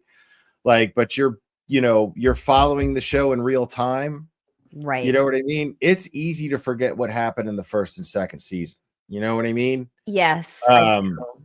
And we're way past the first and second season already in this case, so it's easy to forget. But when you take the whole series as a whole, since it started, there's no way to not conclude that Judge Beverly Cannoni is biased. There's no way to not conclude that the fix is in to railroad Karen Reed. There's no way to not conclude that the prosecution has done more wrong in this case than right, and has violated Karen Reed's rights over and over and over again. There's no way to not conclude this when you look at every single thing. And I won't be gaslit to think that I'm blind. You know what I mean? That I'm not seeing what I've seen. It's so objective now. Like, and her rulings over the last few days, or last week or so, are so patently obvious now for anyone who was kind of sitting on the fence going, well, she could have gone either way, or let's give her the benefit of the doubt. The gloves are off right now. And in line with that, I don't know why she seems to have taken this abrupt, like very obvious position that there's inequality in her rulings. Like, she went from being in the gray zone where people had plausible deniability. Right. She had the law tubers on her side. Yeah. Like, well, the judge, sometimes the judge isn't going to be favorable and everything. And they always give these legal bullshit excuses. Sorry, but it's true.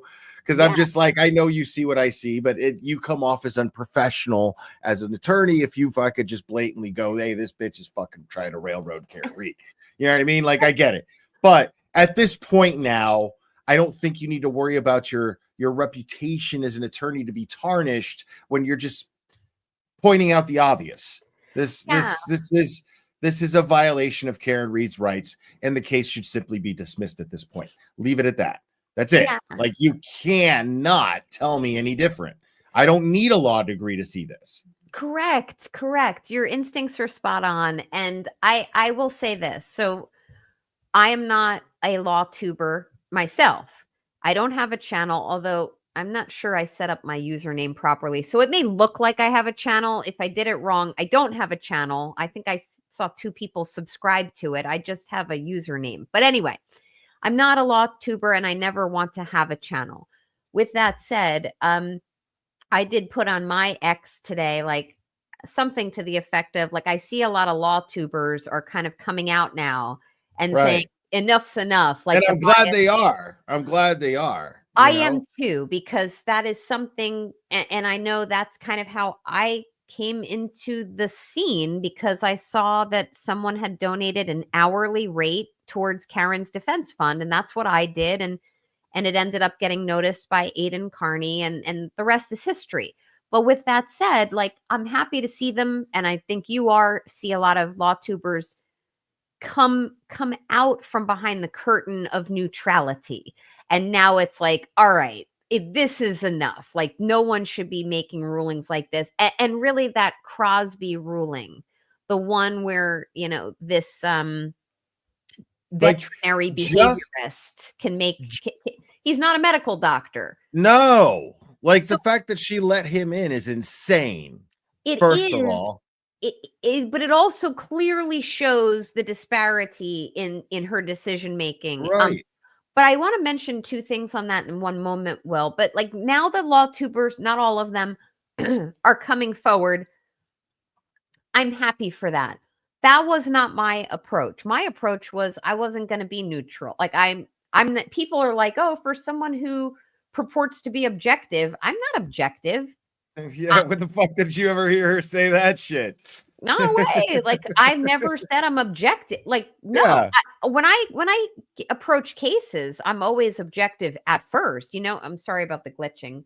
But I was objective in 2022. I'm no longer objective, and that ship sailed a long time ago. But I'm not objective. I am absolutely 100% convinced that she is factually innocent. I'm also 100% convinced that the process is not what is supposed to be applied legally to her. And I'm 100% convinced that there was not only a killing of John O'Keefe, but a cover up. To what degree or level of that, I have my own suspicions, which we can talk about at some point. With all of that said, yeah, like I'm happy the law tubers have come around. Where you been, guys? Like, welcome to the crazy party. The water's warm. We could. You said it, I didn't. Yeah, I'm saying it. These are my opinions. But no, I agree with you. They're my sentiments exactly, if I'm being honest.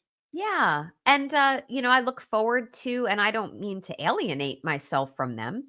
I look forward to hearing what they have to say. Like, I know Britt Happens has had or has or will have the Happily Angry ESQ on her program, which if she had him already, I'd like to have that guy on here too.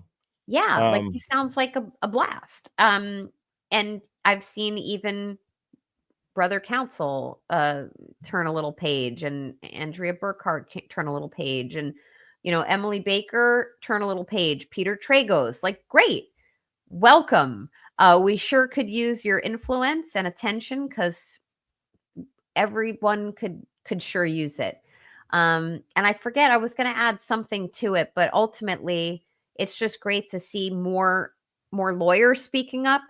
And you don't need to have a law degree to see that there's thousands of reasons why there were missteps here, and you coming forward and really articulating them, real time when you go through. Well, I don't have anything to lose. I don't have like I don't have to face the bar, Yeah.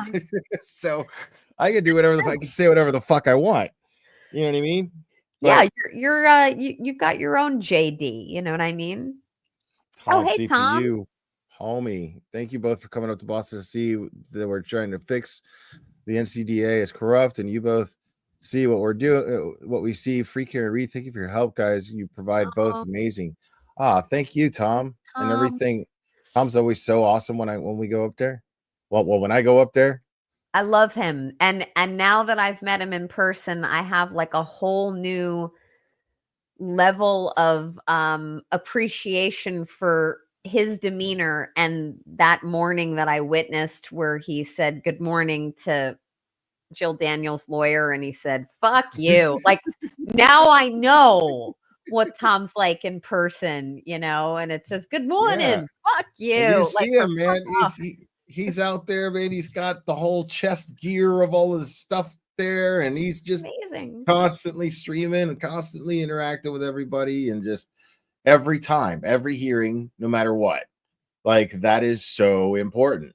And Tom, thank you for that warm welcome dinner, and also for having breakfast with me that morning. And you in addition to Will you were tour guides and agents for me.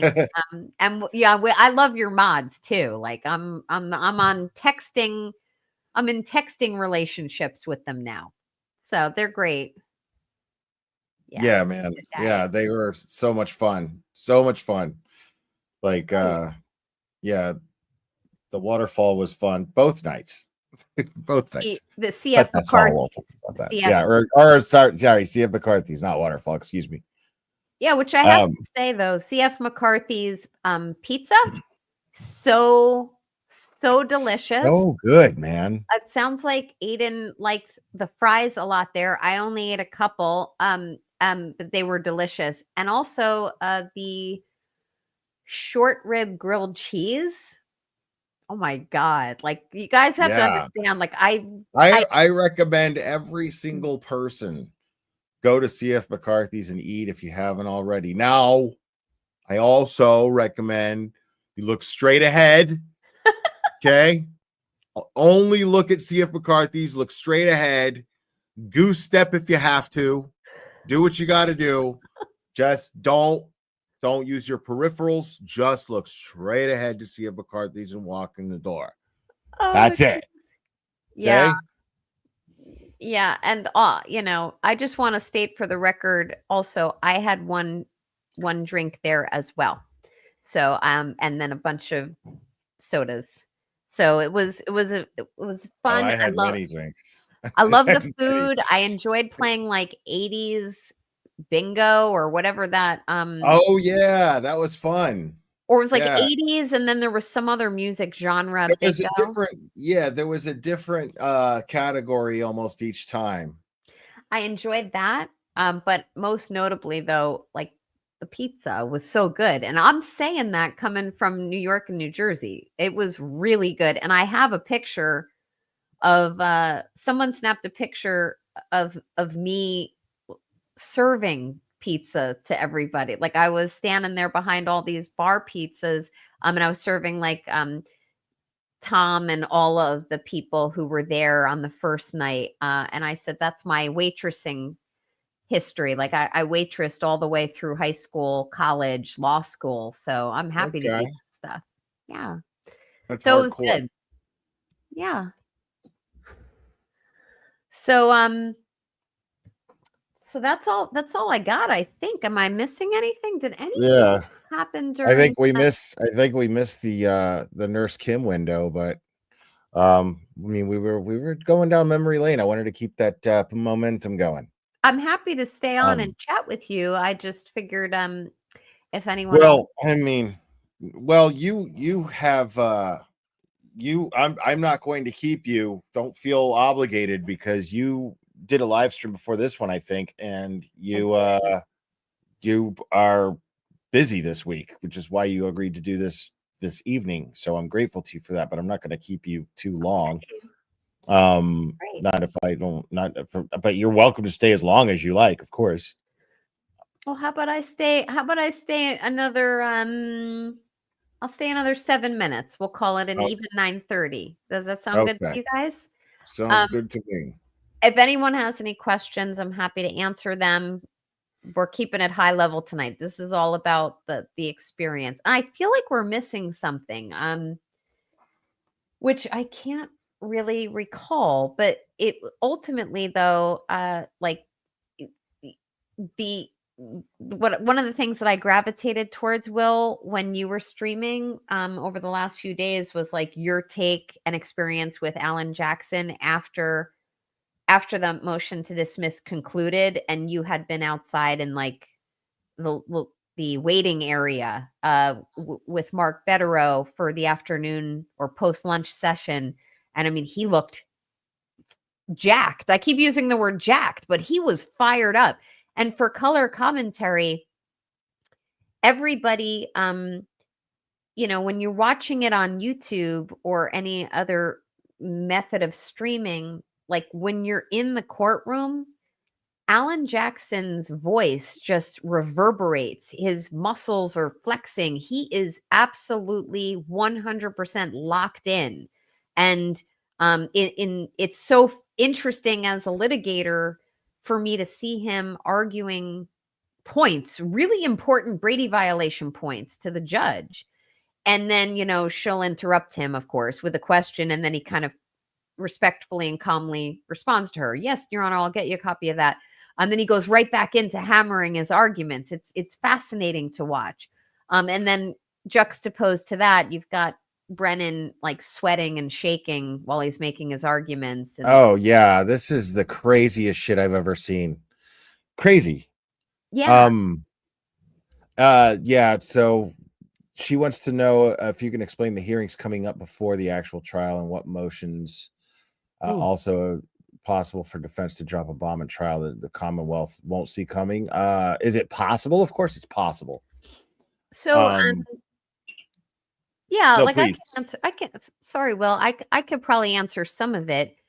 First, let me preface this by saying I'm not 100% sure I know of the entire upcoming schedule, but what it sounded like to me, and pardon me while I'm flipping, and I have not looked at the docket at all since, I don't know, Thursday or Friday.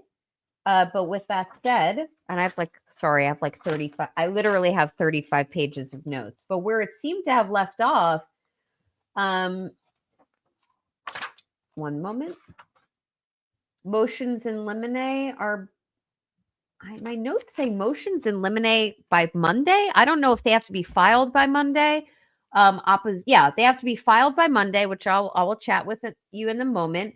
Oppositions are due next Friday, and there's going to be what I presume is the final pretrial hearing, although I might be incorrect, on March 18th, which, if memory serves, is also an important day for Aiden to be before a different court, I believe, that morning at 9 a.m. So in terms of motions in limine, if you're asking what they are, motions in limine, and I know everyone calls them motions in lemonade. Motions in limine are evidentiary motions where one side or the other seeks to try to exclude certain evidence or certain arguments from going before a jury.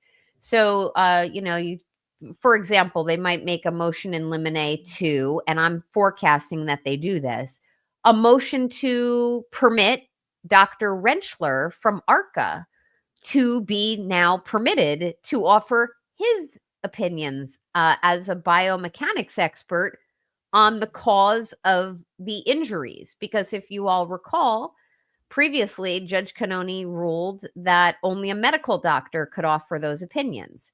Now, with her illogical ruling from the other day, and in equal ruling, she ruled that what's his name, Crosby, could offer, the veterinary behaviorist. He can now offer causation opinions, which he's not a medical doctor, but by the very nature of making that ruling, she completely undermined her prior ruling as it related to only a medical doctor could offer causation opinions. So a motion in limine, I imagine, is forthcoming from the defense to permit not only Dr. Rentschler from ARCA to offer his own opinions on that, which are strong opinions. From what I recall, that AJ was previously arguing before 1.0, but also the medical examiner, Dr. Scorty Bello, who is a medical doctor. Sorry about the glitching. I knocked my cord. Dr. Scorty Bello, during her cross-examination, she limited what she testified on because she was trying to say, oh, well, I don't fit into that category of being able to offer those particular causation opinions. Or you would need a biomechanical expert to offer those opinions. So motion in limine on that. There may be others. I'd really have to kind of sit down and think, but at the same time, I don't want to give the other side, meaning the Commonwealth, any of my pearls of wisdom, because we know, Yeah, don't do that. Hank, you watching and you hate We it. know Hanky Spanky's watching. And do I think that, like you said, Will, anything's possible with the defense dropping a bomb in the trial? Yeah. Yeah. Absolutely. Thank you for that. And then this person asked, is it wheelchair friendly? Yes. There was actually a nice lady who was in a wheelchair for a long time, might still be. I'm not sure. I think she was recovering from a surgery or something. But she was awesome. They called her Hot Wheels. She's great. Yes, it's absolutely wheelchair friendly. And federal and state laws require that all places of public accommodation are wheelchair friendly. So absolutely. This person asked, do you think they'll ban cameras next? No, I don't think so. I think she's not gonna want to piss us off. Not any more than we already are. I think that's a bridge too far for her.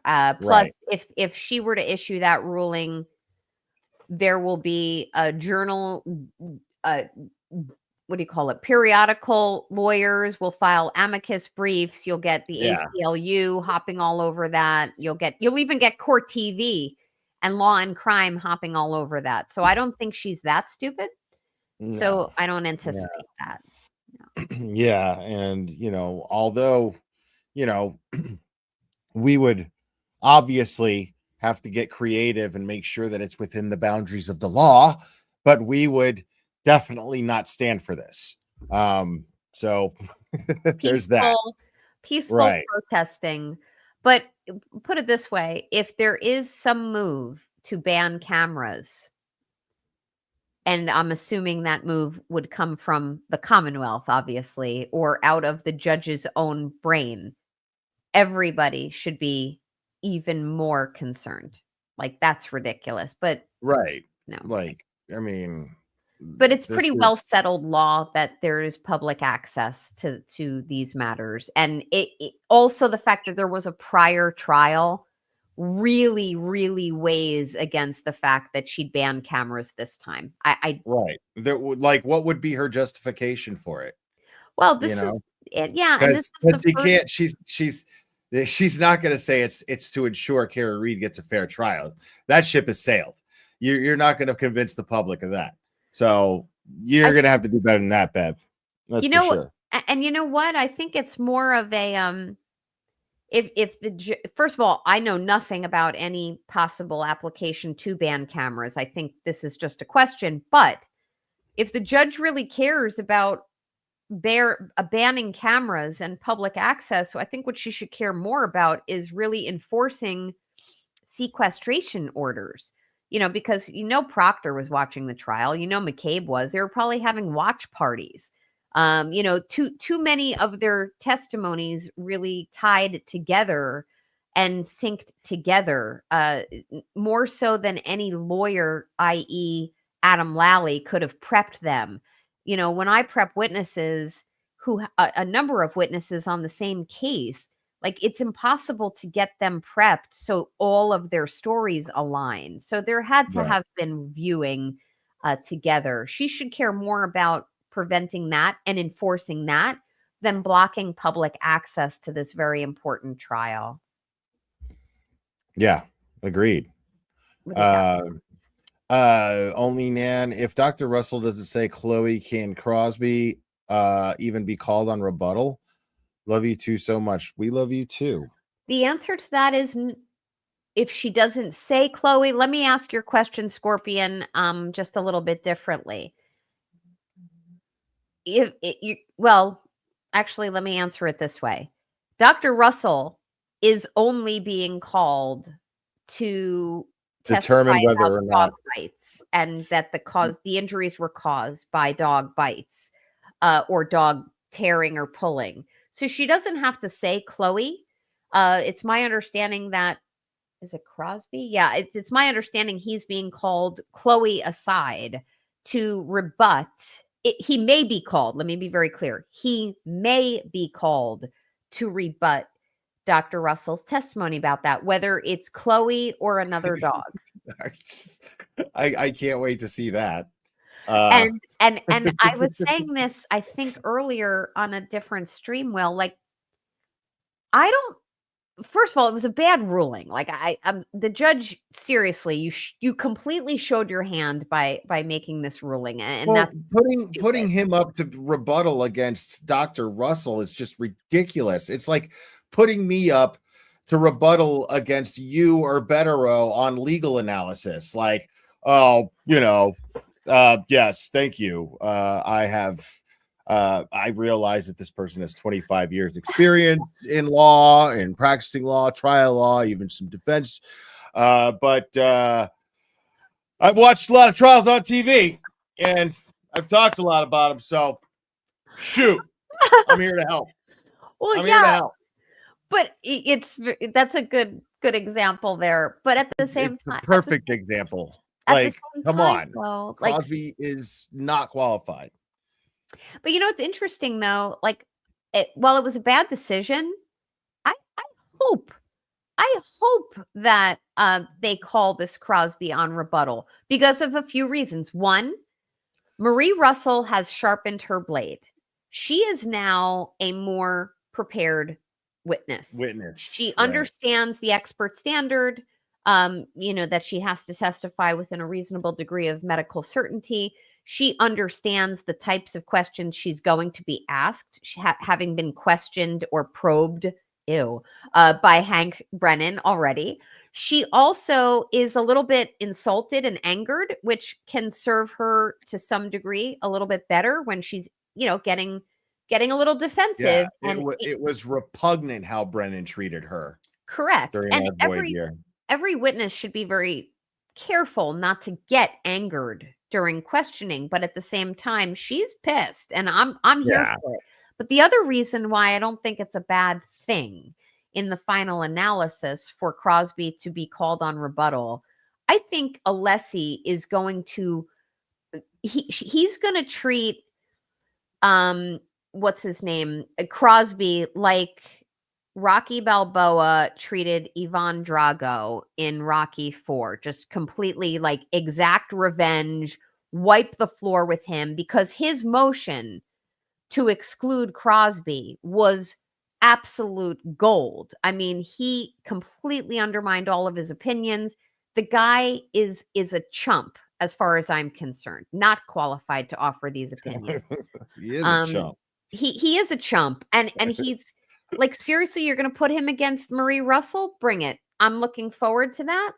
I'm also looking forward to see what other witnesses come forward. I think there's 8 new ones in addition to 4. I mean, you got Dr. Crosby, who is the equivalent to Spider Rico. The guy in the church who Rocky whoops his ass and he ends up in Rocky 6 washing dishes for him for free food. That's Dr. Crosby. Dr. Russell is Apollo Creed, just the greatest of all time. Like undisputed. Even though Rocky beat him, but Rocky would still be like Apollo Creed was the greatest of all time. I agree with you. I think those are good analogies there. So, it was a great question, but what's his name? Crosby's going to come in whether Russell says Chloe or not. But just for the record, Will, it's my personal opinion that Chloe doesn't exist on this planet any longer, and may she rest in peace. And I question heavily whether or not the molds that were taken by the prosecution are of Chloe are authentic. And frankly, calling straight bullshit on it. That's not Chloe. It's not Chloe. I mean, it's a dime a dozen German Shepherd. Give me a fucking break. Bro. Give me exactly. Like, how stupid do you think we are? Yeah, Like, and also, the more you think about it, though, if you start getting into the weeds with people saying dog dentition changes over years, yes, it does. But and you're not going to be able to determine, like, of course those bites aren't going to match. Of course they're not going to match. They're not going to match for 2 reasons. One, for the reason that's already been established. That's not fucking Chloe. 2 is, like, when somebody gets attacked, dude, their arm moves like this, bro. Yes. Like, you know what I'm saying? Like, somebody's getting attacked. There's all kinds of chaos happening. How are you going to match a dog's indentations and say that that's an accurate, way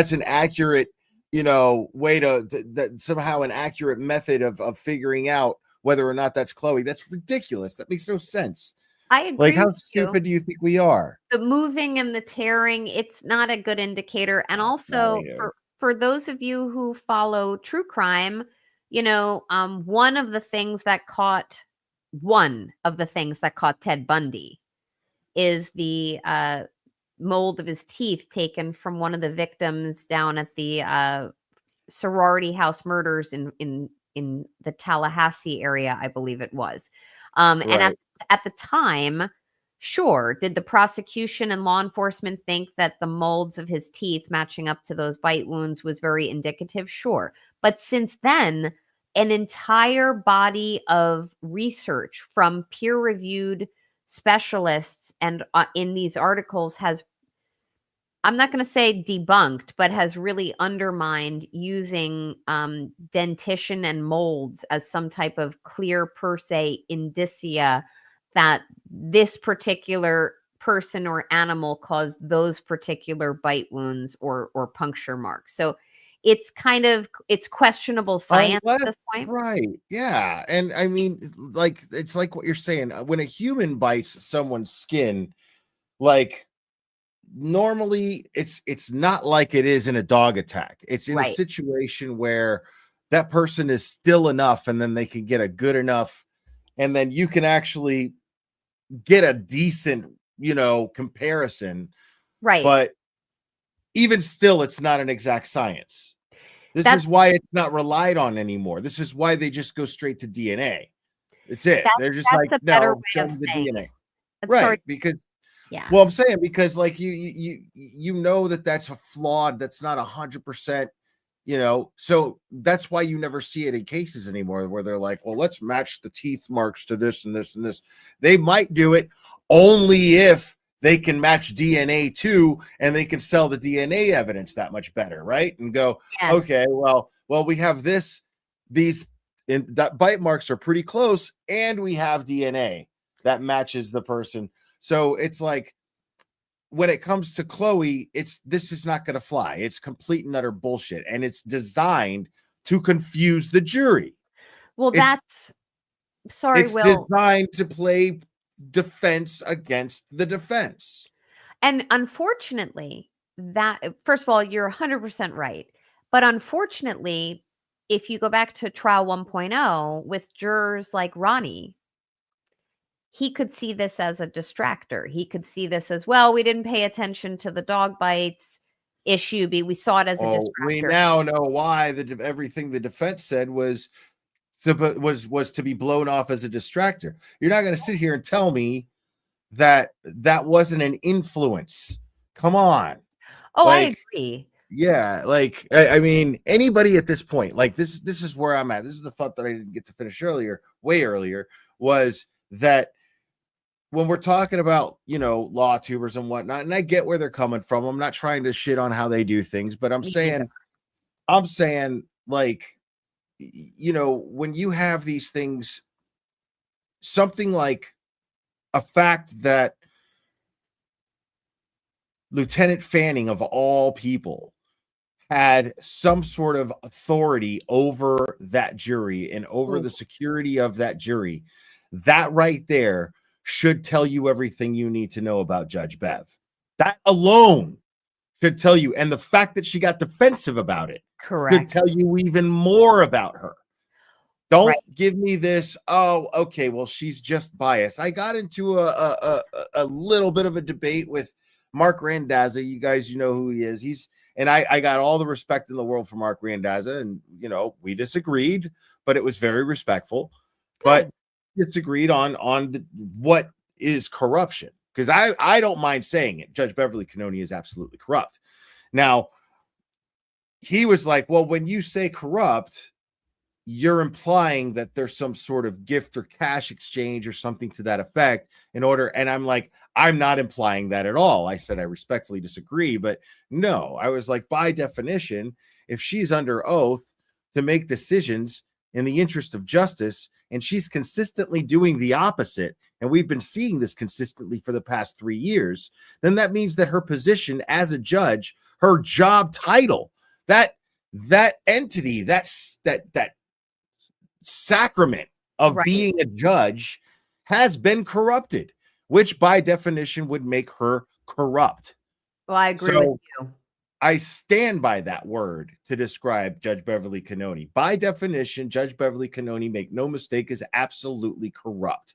It doesn't matter. I'm not saying that she's taking cash. I don't know anything about that. I have no idea if there's any what's motivating her to be corrupt. I have no idea what it is. And I realize that people are saying, well, she just doesn't like Karen and she doesn't like Alan Jackson.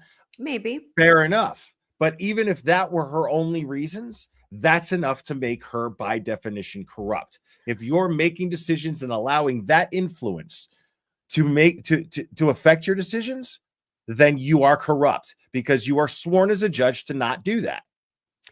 I completely agree. I didn't see if where you were having a disagreement with Mark Randazza. It didn't go on and on. He didn't It wasn't a full debate. No. But I agree with you. And he's actually one of my favorite lawyers of all time that I've ever spoken to on here. This dude it's like me with a law degree. Like, he's great. Like great. I just related to him immediately. I agree with you, not having seen the little debate, but also I don't think there has to be an expectation, promise, reward, a quid pro quo, as we lawyers like to say. I think their bias can really lend itself and fuel corruption or vice versa. But I agree with your sentiments on that. But the other, I did want to mention to you, as far as the way she started out with AJ, and in making, and I think I said this on either Tom's CPU or your live, like at the scene. She made herself a fact witness right away. She was going at AJ immediately, like Fanning didn't touch the jury. I'm paraphrasing. Fanning had no part. He didn't control or access the jury. And a judge should never be doing that. The judge should absolutely be keeping. Why was she arguing the case? And Why how was she arguing the motion?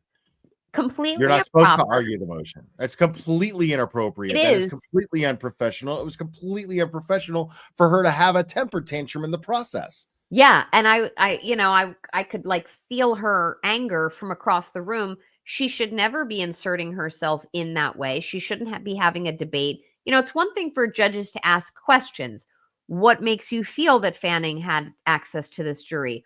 Why do you feel this way? Or show me evidence that this and that happened. But no, she was actually inserting herself into the debate, which is improper. In addition to that, did she conduct, or did Hank conduct, their own level of investigation as to what? Because that's the impression I got, and I know that was the impression, at least with regard to Hank, that AJ See, got. now I'm not the lawyer here, but I got the impression that she knew about it. And therefore, if she knew about it, then she had to know it was inappropriate. Maybe. Period. I mean, you might be right. Either way, Well, she, like, as soon as AJ brought it up, she's like, Lieutenant Fanning had no access to the jury, Mr. Jackson, no access. She got really defensive immediately. Like, bullshit, by the way. that tells me that she knew about it and was ready, like, or trying to prepare herself for being on TV and being and having to face this fact. And at no point did Jackson accuse her of anything. Right. He just merely pointed out this is what the case was. Before he even got to make his argument, she was going, no, Mr. Jackson, no, that's not what happened, blah, blah, blah. You're right. And it gives female jurists a bad name because it was overly emotional. She took a fact witness position here, which leads me to think either she knew that Fanning had access to the jury, or she conducted, after the allegation was raised, her own investigation of it, which is also improper. But holding that, did she ask a few questions? What did she know? And I mentioned this earlier. In that exchange, she showed one of those two things. Correct. There's only one of those two possibilities. It's binary. She either knew about it, right? Exactly how Alan Jackson would put it. It's absolutely binary. Either she knew about it or she conducted her own personal investigation on it, which was inappropriate. Correct. Both were inappropriate. Right. If someone wants to call it tertiary, I'll throw one additional factor into it. Either she knew about it, she conducted her own investigation of it, or maybe Hank did because that and told her about it, or Morrissey did because that's inappropriate too. It is, and the reason I bring that up is because that third rail that I just mentioned is the angle that Alan Jackson took in court. So it's trinary? Is it tertiary? Somebody in tertiary, that's the word? I don't know. I was joking when I said trinary because I know that's not right. But it's called like tricycle-nary. I don't know. I think it's tertiary, but with all of that said, that is the angle that AJ took, which is how the fuck does Pardon my French. But how the fuck does Hank know these facts? Did he conduct an investigation of Fanning? Does he know this? Who did he talk to? We didn't get I any thought that notice was of it. interesting. And the fact that it was being entertained by Bev, it was almost as if she was waiting for Hank to come in and save her ass. Yes. Because the reason why I feel that way is because, again, Hank Brennan was allowed to stand up there and state things as though they were fact, even though there was no way to prove that those things were fact.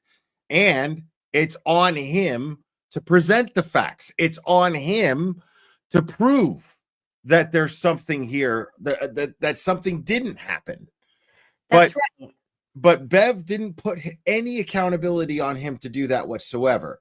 She didn't say, "Hey, okay, well, can you provide the court with some reassurance that this person had no access?" She didn't even try to entertain Jackson's concerns.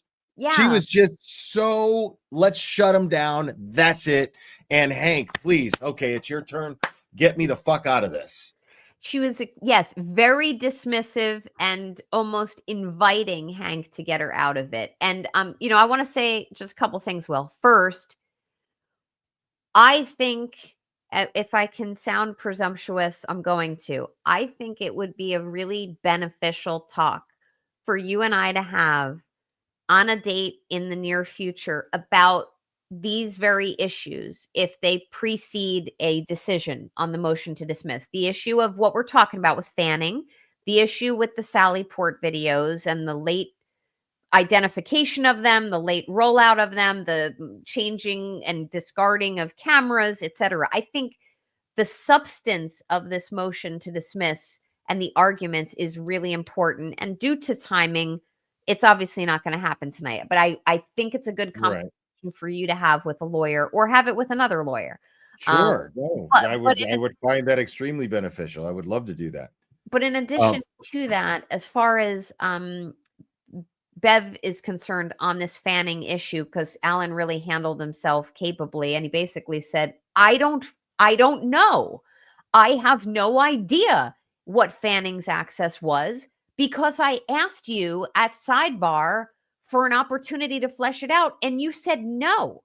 So, for her to say, well, what evidence do you have that he did this? He's like, I don't fucking know, judge, because you didn't let me know. It's like, we call it an argument ad absurdum or reductio ad absurdum in law, which means like it's an argument of absurdity. He can't fucking tell you what he knows or what would have officially been exculpatory, except like the Brian Higgins 1:30 a.m. presence outside of the Canton PD on video. Like that's exculpatory evidence because it would have impeached him. But there's a lot he and the defense, not just him, don't know because they were not given the evidence or given the opportunity to explore developments like finding out at the 11th hour about Fanning. So this judge, I'm already forecasting, she's going to deny the motion. And part of her denial will likely say something like, the defense was unable to articulate to me clear and convincing, and that's not the right standard, but clear and convincing evidence that there was exculpatory evidence that would have benefited Karen and would not, the absence of it and the failure to produce it prejudiced her. But just remember what he was saying. Prejudice under the case law in Massachusetts is presumed, just like her innocence is presumed. So the law in Massachusetts basically says he doesn't have to fucking prove exactly what the prejudice was. I mean, there are very provable instances of prejudice or harm to her, but some of it is just presumed by the very absence of having the opportunity to develop it.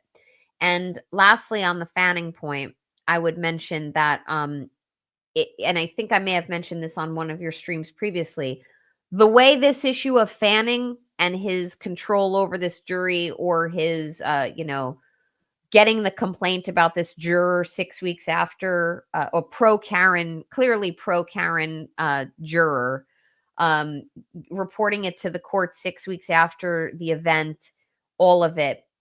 This type of issue was handled properly in the Alec Murdaugh trial post-conviction, where there were allegations of the court clerk having I remember. having improper handling of that jury. So that was farmed The out. court clerk, for fuck's sake. Yeah, the court You know what I clerk. mean? It's like And that not one of the lead detectives on the investigation, correct. where they're being accused of framing her.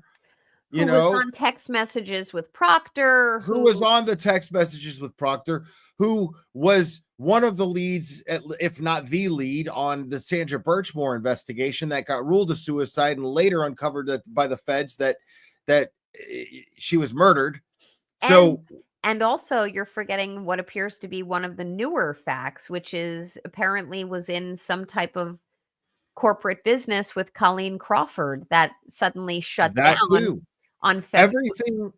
I am absolutely of the opinion that the public, what the if there's one fact that we should be focused on right now going into trial and be talking about and blasting all over social media, is the fact that Lieutenant Fanning had access to this jury. Like he did. I don't give a shit. If he had that job title, that means he had access to the jury. It's not who was stopping him. Who did he answer to that stopped him from having access to the jury? If there was nobody for him to, if everybody answered to him, if he was at the top of the security, whatever the fuck food that chain, title was, the food chain. You know, he was right. the chain of command there. And you're right. All of the underlings reported to him.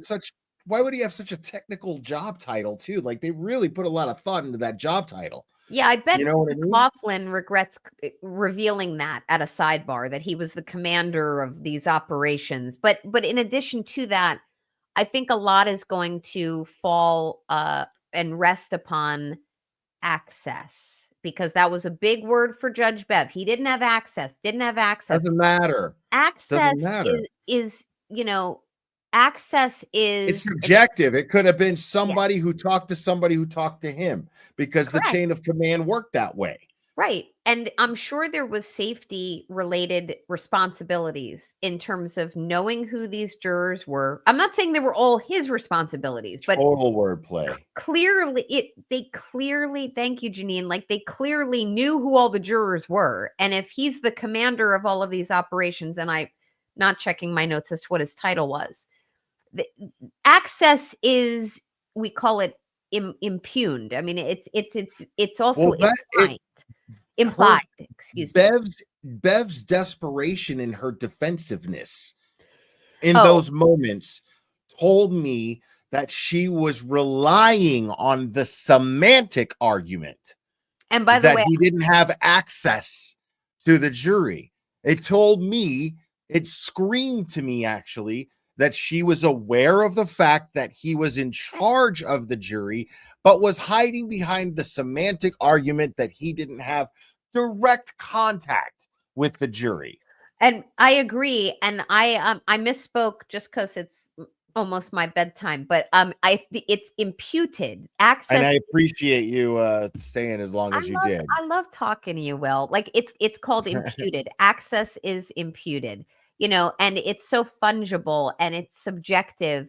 But in addition to that, for a former English major, I will tell you, there's a line in Macbeth by William Shakespeare where, the person who had committed a murder, and one of the lines says, "She doth protest too much." Basically meaning when a person is, really going at you saying that didn't happen, well, you're making me think it did happen because you protest too much. Never once. I never really got that line. Like I've heard people use it, but yeah, I'm going to remember to use that when I catch people doing that shit too much. Yeah. It's one of those things, like if you have to keep, and I also say on a more colloquial level, if you have to keep telling me that you're not something, then you totally are. Totally are. And that was the vibe I got being in that courtroom on this issue. And, I will say, I definitely think we could have a good time chatting about the Sally Port video bullshit. And you really handled it so beautifully on your stream the other night, to the point where I was staying up past bedtime even watching you. So those types of issues they rock the conscience. They shock the conscience of lawyers who are like, what the fuck is going on? That's what I every time I think about that, I'm like, what is a lawyer thinking when they're looking at this right now? What is a judge thinking when they're looking at this right now? Agreed. You know what I mean? Like, I can't help but think that. And that's why some of the lawyers, and I think I know of just a small handful, who have become a little bit more public in support of the guilt of Ms. Reed. I won't name them, but there's a small list of those who think she's guilty who have kind of come out. I look at them or look at their posts and I go, what the fuck is wrong with these people? What's up, Mizzy? Hey, Mizzy, this completely undermines the very principles of what we learn and what we go to school for, what we study for bar exams, like they're our fucking job. We put these very complex principles into play every day in our careers. There's no way a respectable ESQ JD is looking at this case and the process that has been employed throughout it, including the conduct of the judge, saying this is absolutely appropriate and in accordance with her due process rights. No fucking way. I call bullshit. So, I'll leave you with that. I'm sure you're going to continue on without me, but those are my thoughts today. I don't think I am. I think I'm going to wrap this up myself. I'm still trying to get in my bearings here from travel. And I did finally go to the gym today. But I'm actually thinking about going back. You're thinking about going back today? Yeah. Just because I don't know. I feel like I don't know. Either that or I don't know. I'm gonna take a hot shower and see what I feel like after that. But all right. Oh well, feel empowered. Just be safe, bro. Like that's pretty amazing. Always. Well, yeah. I mean, it's a 24-hour gym, so it's good that way. Wow. But I'm trying to get my Okay. Yeah, I don't know how you squeeze that time in when you're in Boston. I don't know. Like me, when I'm in Boston, I'm like, there's too much to do. Here, I just cuddle with Clubber, and watch movies. So I'm do. Like an early morning worker outer, but that works. I work out, I hang out with Clubber and Drago, and I live stream. That's all I do. Can I have your life? I'd like your life. Yeah, it's a very it's a very charmed life, I got to tell you. Oh, that's great. I mean, you're really beloved with your subscribers and followers, and I'm one of them. I believe in you and your messaging and your passion, and go fucking take a shower or go work out, man. Like I got you fired up. Let's do this. So I'm always here. Yeah, I'm excited, man, to see, because like now, the way things are now, like it's never been more obvious that Karen Reed is being railroaded. It's never been more obvious. Like, so, and I really think like if there's one thing to pick from, which there's not. I mean, obviously, I'm not trying to tell people what to talk about or what not, but I really feel like if you had to pick one thing that really needs to be driven home, it's the fact that Lieutenant Fanning was in charge of that jury. That's crazy. That's crazy. Like that is completely inappropriate. There's no reason why somebody would be like, oh, like, come on, man. You're gonna tell me you couldn't find a Dedham police, officer that was even high ranking that could have handled that job. You couldn't have found a patrolman who might have been high ranking, an MSP patrolman who was high ranking even to handle that job. Why? You're going to tell me it had to be one of the investigators as well as witnesses in the trial to be in charge of that jury. You couldn't have picked. I mean, there's a sea of them outside every time I'm there. You're going to tell me one of them couldn't have done the same job? Come on. I agree with you, but Ooh, give me your notebooks. I'm exhausted. There could have also been an officer or a high-ranking officer from outside of the Dedham area, and I see that. Thank you, Aiden. You're right. You mentioned that last night. The guy who ratted on the juror to Fanning is friendly with Brian Albert. Like something. And it's just a coincidence too that on the day that jurors were getting instructions, that they all decided to sit with the O'Keefes, all hand in hand. Get the fuck out of my face with all of this shit, dude. Like man, I'm out of patience for anyone who is sitting here and being like, just to be fair, fuck you, because now you're gaslighting me. I know what the fuck I see. I'm not stupid and I'm not fucking blind. I can see what's going on, and you're crazy if you don't see it. And fuck by the way, if Aiden says these things, like he brings the receipts. So that is one thing that I respect most about him and his journalism and satire, is that he's got the receipts and he knows when not to say something until something is really probative to him. And, he protects his sources, which is also admirable. But, you had mentioned, Will, that the Fanning having, I'm just going to say, access to this jury as being like one of the most notable things to you. It's actually, you have to assume he had access. You have to assume it. I'm not going to sit here and fucking act like I'm fucking not being fair because I'm assuming that Lieutenant Fanning had access to the jury. If he's the fucking commander in charge of watching over the goddamn jury, I have to assume that he had access to the jury or he wasn't doing his fucking job. I agree with you.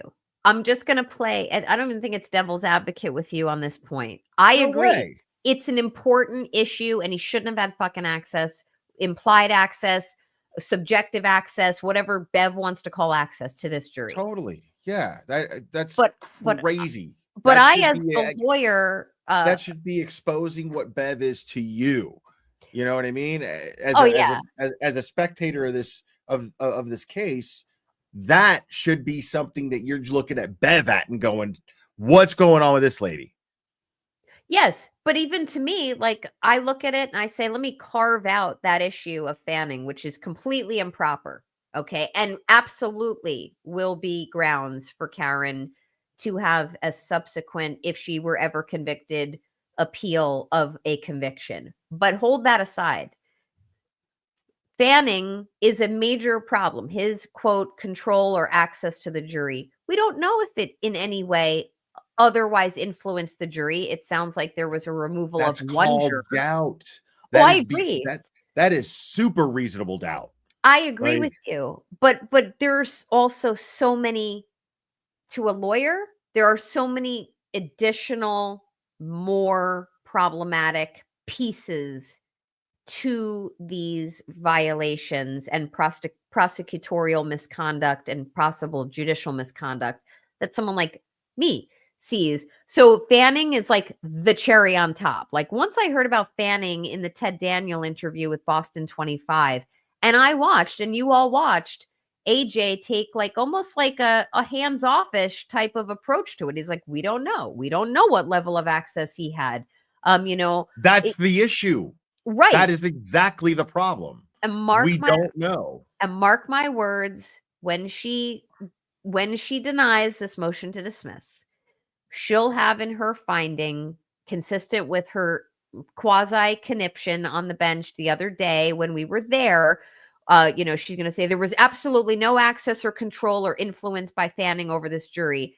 And we're all going to be like, are we fucking surprised? But at the same time, we're going to say, how the fuck do you know, Bev? How do you know that? So how do you know that? I was saying actually to Aiden. And I see the point you're making that just reiterates my point from earlier that this is why you gotta look at Bev. Like you watch her. Watch everything she's doing. Like this is she right now. If if this were like hauling, if this case, this railroading of Karen Reed were a truck hauling something, Right. Hank Brennan is the truck driver, the trucker with the flannel and the trucker hat and the fucking weird fucking taste for young trashy girls at the truck stop. Don't we all have that? Then Bev is the trucking company. Bev is the one gassing the truck. Bev is the one providing the truck. Yeah. It's her house. It's her show. Yeah, but who owns the truck? Is it him? Michael Morrissey. Logic would dictate it's him. Yeah, in it's that a truck analogy. full of fucking meatballs and spaghetti, as far as I'm concerned. Right. Right. There's enough here for me to say what the fuck, and it was the cherry on top or the straw that broke the camel's back. But honestly, her whole reaction to Fanning and going at AJ, which we witnessed firsthand and felt the tension in that room that you could cut with a knife. That plus her rulings recently in terms of, letting in the meteorologist, letting in the dog behaviorist, all of this, excluding Betterow, which, by the way, is another conversation we should have. And I'm happy to have it now if you want. It's okay. But as far as that, this is why, in my opinion, and I respect all the law tubers, but they're all seem to be, not all, a lot of them seem to be coming much more forthcoming now. And I welcome it. I'm not a law tuber. I mean, yeah, they have channels and, whatever. Yeah. It's whatever. I get it. It's frustrating to watch sometimes because it's just like, dude. But we all respect each other's why? opinion. Why? Right. And I get that. Like, to me, it's just like nobody's asking you to tarnish your good name by taking a side here. Just point out clearly what is clearly happening and how obvious it is, so that those of us who are following it don't feel crazy. Yeah, Emily Baker does get it. She gets it, and I love all of them. Like, I really do respect all of them. It's really helpful to me as someone who follows them to see them now become a little bit more publicly open to stating some of these things. And I think it lends a level of credibility to what all of you know and experience and think and state, and if in Aiden's case, rights. And it feels comforting, like a warm security blanket. Like, I'm not alone. Just like I was saying a couple of hours ago with you, like, I felt great when we were having our dinner with Mark Betterow the other night. Like, I felt like really, while we didn't discuss his client confidences, I felt really validated in speaking with him, someone whom I had never met except for a few hours earlier, on, what I'm thinking about certain things and what he's thinking about certain things on a variety of different cases. It's very validating to feel that force multiplication and crowd.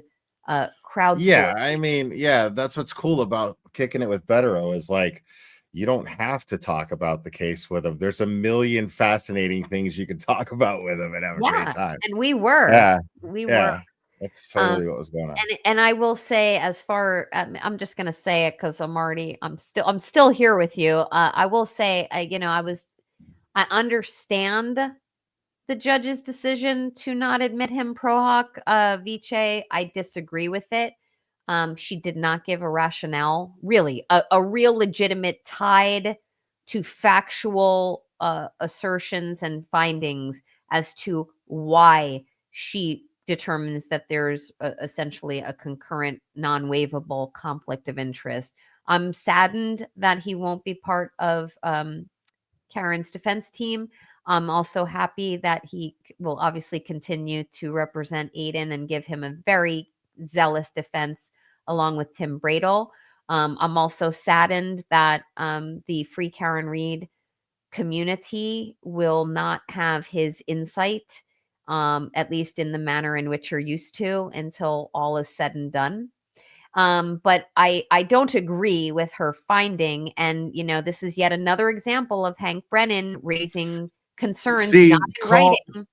call me a simpleton and a layman, because I am a layman, and in a lot of ways I'm a simpleton as well. But call me those things if you want. But for me, it just simply boils down to it's Karen Reed's right to have counsel of whoever she wants, how many on her team that she finds fit, that she can afford, or whatever the fuck. Like, there's no judge has the authority, in my opinion, not the moral authority anyway, to decide who she can have to defend her. It tells me that she has, especially when this never happens. No judge denies someone their counsel. No one, that doesn't happen. Just because you can do it. So it tells me more about Bev. Like just the fact that it would never happen, the fact that she clearly hates Karen Reed and her defense team already, and now she's just like, all right, I'm just gonna continue to I'm gonna be that asshole that lets the prosecution, whose just whole strategy is to cut Karen Reed's legs out from under. Well, I'm gonna stand behind him and help him swing the axe. Yeah, I mean, I understand the sentiment, and I think this was a waivable conflict. I think Mark Betterow would have been able to, and essentially an affidavit was submitted confirming that he would have been able to ethically represent both individuals. As far as I'm concerned, there's absolutely no real connection.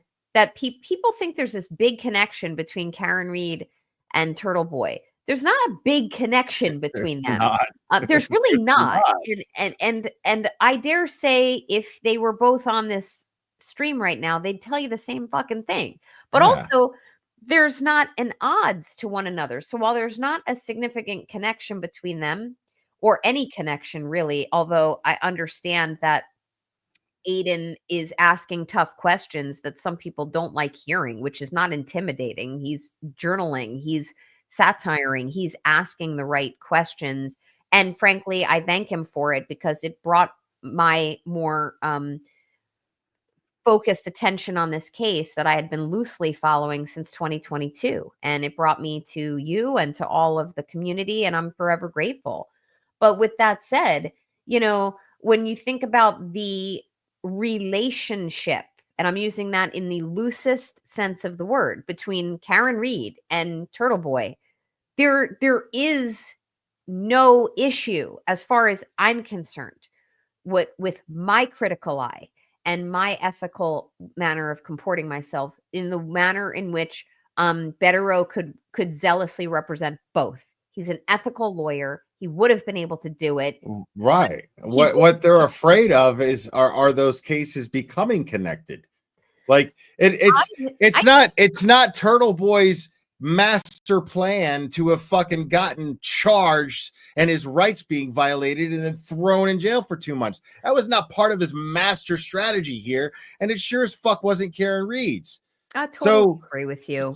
So the whole thing is just fucking ridiculous. The only reason that they would ever even be able to connect the two is because the same investigators who charged Karen Reed fucking charged Turtle Boy. And why? Because Turtle Boy was talking about Karen's case. So they're the ones that are trying to connect them, and they only did so. And if they're able to be connected, it's only because they charged Turtle Boy and violated his First Amendment rights. It's only because of that. Yeah, I agree with you. And while like I said, I understand what she did with her ruling. I think it's flawed, and I disagree with it. And, I listened to Aiden discuss it. I don't know if he did on Thursday night or Friday night and Saturday. I watched him both streams, but he really articulated it well. And none of it had like Karen Reed had no connection to any of it. It None. just happened to be her case that he was trying to expose the truth for. But it had And It's ridiculous. And it's interesting, Will, because I was writing notes earlier, and in terms of Bettero, like it was the whole process was procedurally flawed. This was Brennan making just like a concern, voicing a concern to a judge. He didn't oppose it. He's like, I don't oppose Bettero joining, but let me talk to you about my feelings. That's so fucking inappropriate. Totally. And she let it happen. She let it happen, Like, and then forced Yannetti to submit an affidavit on his own behalf. Like, it's ridiculous. But ultimately, and Jackson would have, like, if Jackson would have done that, she would have been like, Mr. Jackson, you're not going to try to pull that here with me, blah, blah, blah. You know, like, she would have cut his balls off. I totally agree. So as far as remedies, though, so I get a lot of questions about that. You know, can this be appealed? What can be done? What are we going to do? Here's what I think is going to happen. And then I do have to wrap it up because I'm being a bad mommy right now. Here's what I think will happen. I think that the defense will not appeal it. Now, this is a very, very strong constitutional argument. She has a constitutional right to an attorney of her choice. It's not an unlimited right. There are some limits to it, but it's pretty robust right. I think what they will do is if she is convicted, and that's in the unlikely event that she is, it is a really strong appellate argument.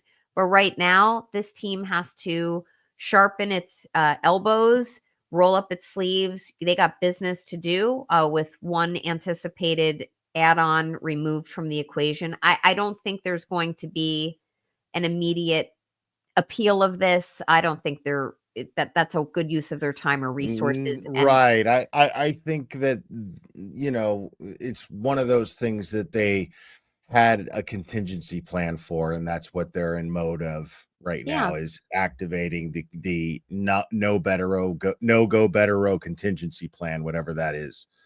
Yeah, but you know, he'll be missed. And just think, guys, like when you're on the other side of it, when justice is served, and I do believe justice will be served, can you imagine the shows and streams and whatever they are, that Turtle Boy's article about Bettero and what his thoughts were when he's finally able to come forward and speak about it? Oh, are you kidding? Like, yeah, Turtle Boy's gonna blow up after this shit. And how ironic is that? Like, all they're trying to do is shut him up, and all they've done in their efforts to try to shut him up is ensure that when all this is over, the dude's gonna be fucking like the biggest pain in their ass that they ever had, simply by the attention he's gonna get.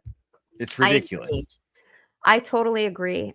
So there's so much that could be talked about on this stuff, but you know, we've got a real crunch time before trial. I did want to thank you, Will, for just going down memory lane with me, and for introducing me to a lot of great people, and you know, some of whom are watching now. And Aiden, it was a pleasure to meet you, and Meredith and Lauren. Thank you for really just having just being a true gentleman to me, and a great conversationalist yourself during our time together. It was a pleasure.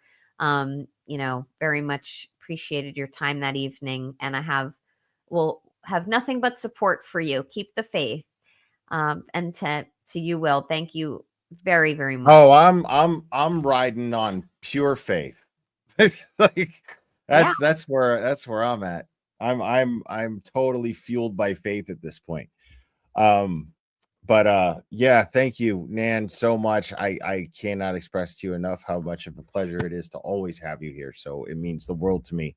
And thank you for doing it on such short notice, and doing it for as long as you did, after doing another live stream. That meant the world to me that you were willing to do that. So thank you so much. Anytime for you, my friend. I appreciate oh man, that's so nice. So yeah, I don't know when the next one's gonna be, but we'll try to figure something out soon. I know you're busy this week. This is a week for me, but we'll whenever you ask, I'll always make myself available if I can. And you know, ask me. I love our conversations. These are the types of conversations that I truly believe are ones that can move the needle on this and help to inspire people. I mean, here you are at 10:30 at night, and you've consistently had almost, I don't know, what, 2,000 something people watching you right now. That's pretty amazing. On a Sunday night, this is an important conversation, and I welcome any more in the future. And if I got your numbers of viewers wrong right now, I apologize. I'm still new to this, but Well, yeah, there's more watching on Twitter. oh, see, there you go, guys. I don't know any of that shit. But what I Yeah. will tell you is keep showing the fuck up. Yeah. Hell yeah. All right, Nan. Thank you so much. You're amazing. So, bye, guys. I'll see you soon. Bye. Bye. The great Nan Gallagher, y'all.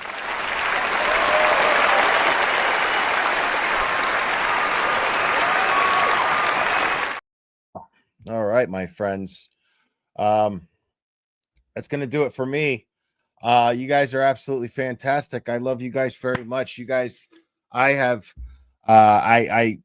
cannot ever express to you guys in words properly. I always try and I always fail. But thank you guys, and make sure to hit the like if you haven't already. It means the world to me when you do. Thank you all the new subscribers. If you guys are new here, I hope you're enjoying the channel and you continue to enjoy it. I'm grateful that you're here, and thank you guys for all of the support. You guys are incredibly generous and kind, and it means the world to me. You guys, I hope that I am reiterating, reciprocating is the word, reciprocating properly, because I am just so grateful to all of you guys. Thank you. I love you guys very much. We will do this again very soon, my friends.